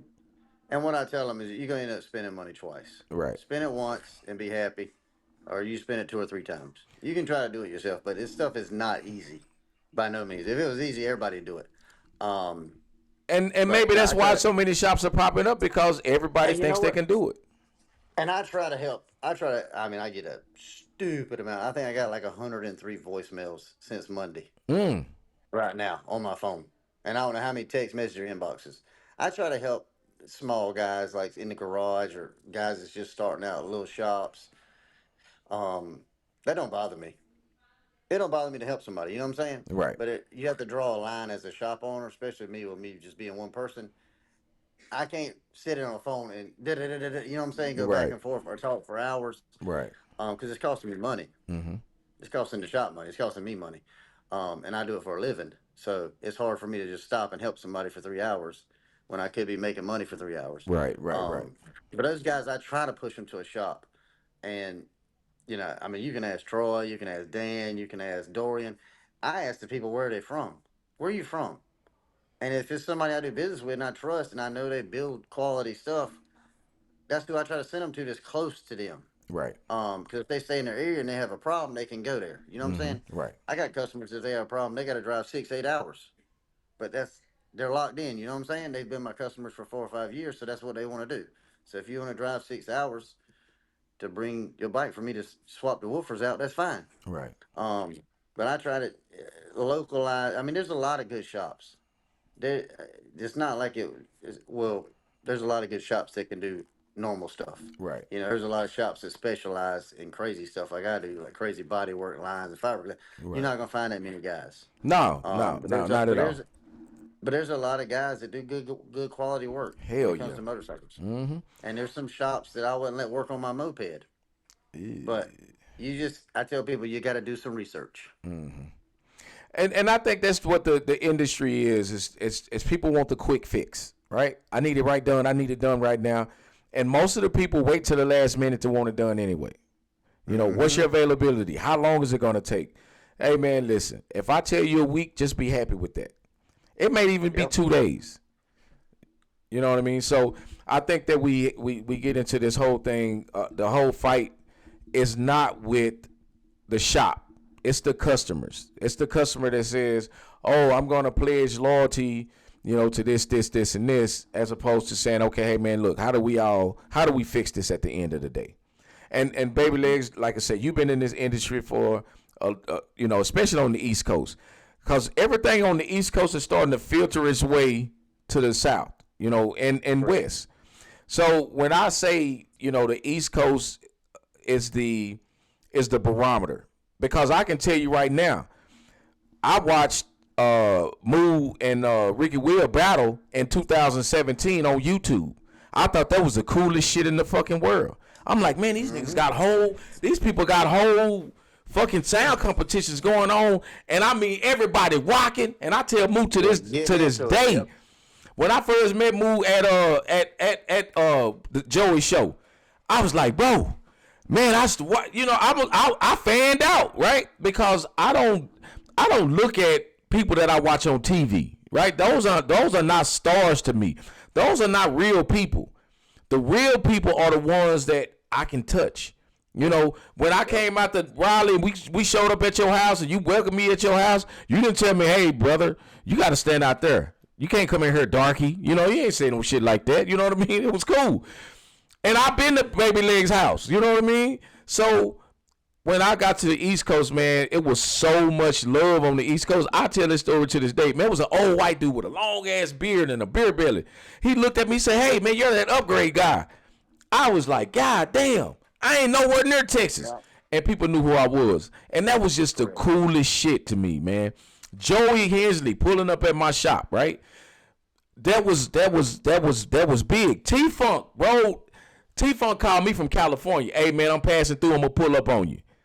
That was big for me, bro. These are the people that I think are cool as shit, right?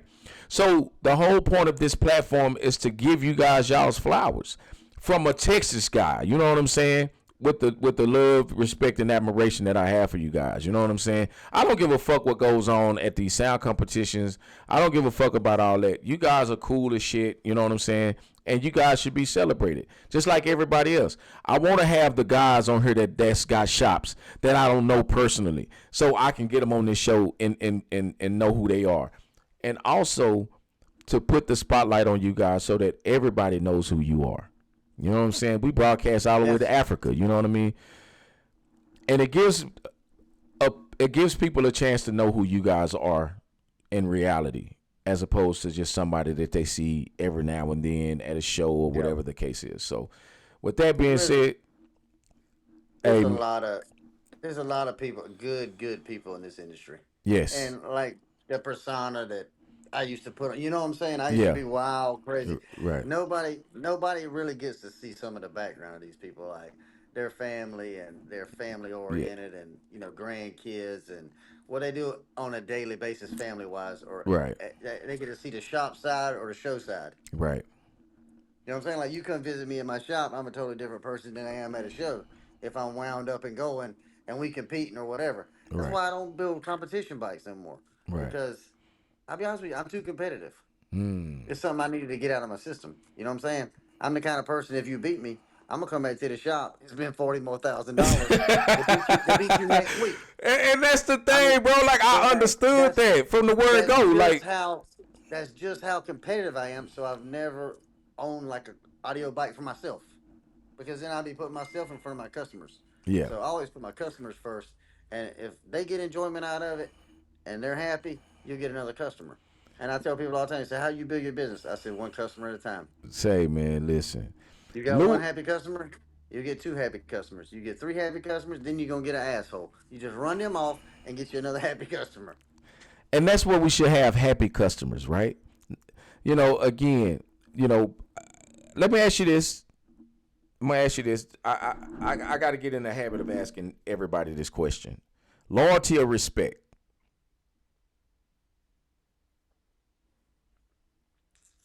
It takes both at this shop. But what I would have loyalty. you would rather have loyalty? Hmm. I myself personally would rather have respect. Respect comes with a form of loyalty. If and the reason why I I say agree. that, the reason why I say that is because I could be loyal to I could be loyal to Kraft macaroni and cheese, right? But as soon as somebody comes up with a new macaroni and cheese that I like, then my loyalty for that Kraft is over with. But if I have respect for that, then I would be more apt to not, go that route. And I know that was a bad analogy when using macaroni and cheese. Yeah. It's some shit that I don't even eat. But let me just let me just say This let me is just what say it like this. Baby legs, if I have respect for you, I respect you enough to not talk about you behind your back and then play in your that's face. what that's what I was about to say. Usually, if a person has real loyalty, they already got respect. You'll always have the respect because no matter you can't buy loyalty. Like my opinion of loyalty is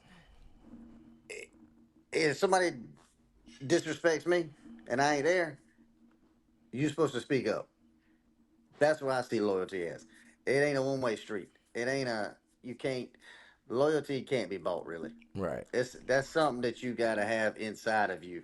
Like and most young people don't have it nowadays, I'm just saying. But It's but the any reason why I it can be say bought. respect is the reason why we having fights at shows. It's the lack of respect, bro. You know what I mean? And I and this agree is with just this is I my do agree opinion. with that. So behind not having respect for another man, you know what I mean? Like I do understand that tempers flare, right? That's what we do as men. That's our testosterone. That's what makes us men. You drinking Mountain Dew and I'm drinking Red Bull, and at some point they're going to clash. But we do know as men that there's a line A that we line you don't cross. cannot cross. It's too many line crossers. And It's this is my thing. Some people have a different line. You gotta know what line they got. Because some people it depend on this is why I go back. I tell people this all the time. It depends on where somebody's raised at and how they're raised. Because my line might be different than your line. mm, You know what I'm saying? right, Um, so with the trash, going back to the trash talking and having fun, I can come up to you and say probably anything I wanted to say, and you probably laugh at me. on the You cool, know what I'm saying? Or talk shit back to me because we know each other. right. So I tell people, you got to draw your line Know the with who audience. Know your audience, you basically. got to know who you talking shit to. There's certain people that can get on my page and say whatever they want to because I know them and I know they're just joking. Right. But there's certain people, if you get on my page and you get out of whack or out of hand, guess what? I don't protect myself, even if because I don't know you that way. Right. So you have to get to these shows. You have to mingle and talk to people and introduce yourself, and But I go to shows and I see crowds of people there's just three or four of them there. That's it, and they walk around together, and I'm like, I mean, it is what it is. I go to shows all the time. I shake people's hands that I've had problems with in the past, but guess what? We're at a show. You know what I'm saying? It's not personal. Right. Shake your hand, have fun, keep on going. But that's not the person I'm gonna talk trash to if they pull up beside me in the ring. Right. You know what I'm saying? Right. But Right. if Joey's son Jay, as I call him, Jay Gennaro, Joey's son, if he pulls hey, if he pulls up beside me in the ring, I Right. promise you it's gonna be a shit show. Right. Because he knows me, he knows I'm gonna talk trash. He gonna talk trash. Whoever wins is just gonna have to take the lashing on Facebook the next few days. Right. Just Right. get over it. Give him his kudos. He beat me, whatever. He run me over. Say whatever you want to. Make your little memes. Enjoy it and keep on going. But I've learned over the past few years exactly who I can mess with and who I can't in that perspective. Right. So like I said, sure, if you don't know a person, no, there's going to be a fine line. You know what I'm saying? Right. Um, but that goes back to the old shows. We used to lead a show and go to the Waffle House at 3 o'clock in the morning. Everybody, we'd have 20, 30 head of people there, and everybody knew everybody, and everybody, you know what I'm saying? So it was more like, Hey, but you know what? Back then, nobody was putting their bikes on the trailer. Everybody was riding their bikes to the Waffle House. I didn't say that. You said that. I don't build bikes I can't ride no more. So actually, I do. I got two. I got a big Listen, heavyweight bike that I've been building for but 2 years, and before one I middleweight let, bike. is that the Besides Mona Lisa? We riding. What's No, up with no, the no, Mona? no, no. What's up with the The Mona Mona Lisa, Lisa, bro? the Mona Lisa, is back from the motor shop and in a trailer. I got to finish painting the front end, the inner and outer fairing, and the ass end, and do the audio on it. Cause we've been It's in waiting the for the Mona trailer. Lisa for about 3 years, man. Yeah, I know it's in the trailer. I know. Inquiring minds wanted to know, so I feel like I would be the one to ask you. The Mona Lisa has to get the inner and outer fairings got to be painted, the ass ends got to be painted, and it's got to go back together. But it's got a tank on it. The front fender rim is rolling, air ride, center stand, bars. It cranks. Um, it's back in my possession. Let's just put it that way. So, It was at the motor shop for about a month. okay, so do you? And I'm gonna ask you this. You know what I'm saying? We got about 2 minutes and 30 seconds. Earlier in the conversation, I was telling you about the Eddie show here in Texas. Do you think the Mona Lisa would make an appearance in Texas? I tell you what, if you can get Eddie Hamilton to stop by here and pick it up. So you ain't driving no bike across the country no more, huh? I ain't driving across the country. Period. I'm gonna show up. Somebody had to pick me up from the airport. Just And like I'm gonna that. call me an Uber. Hey man, do you know how? Say this though. Yeah. Hey, I will say this. Eddie Hamilton did tell me that he would make sure I had a motorcycle to ride when I got there if I went. So kudos to him. He said he will have a motorcycle that I can ride, which is basically a rider bike probably. But let me tell you something.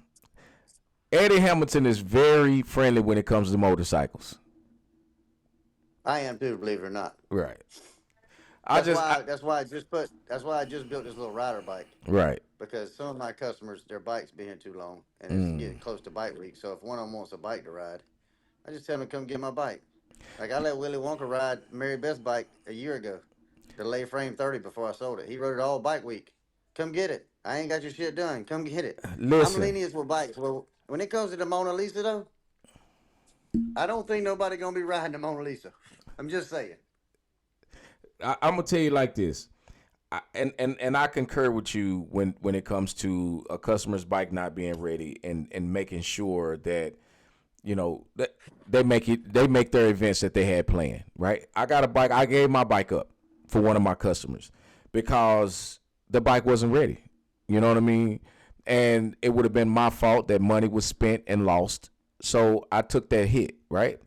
and not just that, man, but it showed more character, right? And I think that's what happens with a lot of these shops. They have no character, and you have to have character when you're dealing with people, or you will be. Yeah, at the end of the day, you got to be. I mean, I tell shop owners all the time, and everybody says I'm an asshole, but I'm blunt. I'm going to tell you yes or no, or I'm going to tell you maybe. I won't promise people deadlines at all anymore. Right, It's ready when it's ready. There's too many variables, too much stuff that can happen. right. It's life. I might get sick. You know what I'm saying? You know, heaven forbid something happened to my wife or my kids. I'm gonna close down this whole shop. Shit. Um, you know what I'm saying? I mean, Yeah. And those but I tell variables, people, people don't take that into consideration. they don't take into consideration. And I tell people all the time, when they call me and say, "Well, my bike be ready," yeah, it'll be ready tomorrow. What do you mean? It'll be ready. It'll be ready to roll out that gate right there and go get in line at the next shop if you don't want to wait. That's Say, what I tell them. man, yeah. Hey, I have a you cannot rush big bikes right, and get them right. right, You can't. You just can't. If you rush a big bike, it's gonna cost the owner money, the shop money, mm-hmm. and whoever else is involved money. Trust me, because something's gonna go wrong. Every You're time. better off. You're better off to let the shop take as much time as they need within reason. Now I got 4 or 5 here that's way out of reason. I will Right, say that. right, I should have had them done a long time ago. But those customers, loyal to me, they don't care how long it takes, really. right, You know right, what I'm saying? And most of my customers with big bikes have small rider bikes now, so they got something to ride while their stuff's here for right, months. right.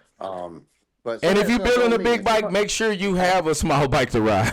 yeah, and Shit. some of it is on the shops, but some of it's on the customers too. Right. It's a 50-50 battle. You just got to be upfront and honest with the customers. Like Mm-hmm. if you don't think you're gonna get it done, just say, "Hey, it's not gonna get done." Right. You bet. I would rather a customer be mad at me because I didn't get it done in Mm-hmm. this amount of time than I would a customer be mad at me because they come get it And it's and fucked it's up. not right, Yeah. and then they got to come back again. Right. So I tell customers all the time, I'd rather you be mad because it's not done right, it's not done as fast, and didn't make the deadline or whatever you thought it should be built by, than I would it have to come back. Yeah. Yeah, I can I dig it. don't do no comeback kits here. There's a Well, lot of shops that do comeback kits. I call them comeback kits. well, I like to do. They I put the like to shit together do. as fast as they can to Right. get it out the door and get paid, and then you keep coming back because you got to fix shit. I Well, call that the comeback kit. my motto is I like to do repeat business, not repair business. Exactly. So, well, baby legs, man. Look, man, we've been chopping it up for a couple hours, man. I appreciate you coming on, bro. If you want to tell everybody where you at, where they can find you, you know what I'm saying. If you want the business, right? You know what I'm saying. Right. This is your opportunity. Baby Legs Barker on Facebook, KB Customs. You hit me up on Facebook. My phone number's on there. Everything. You call me, I don't answer. Leave me a message or text me. He will get back with you on though. the phone. Can't get me on the phone. Inbox the CEO or the Vice President Willie Wonka. He'll answer your text messages. Oh yeah, that's right. You got to do CEO.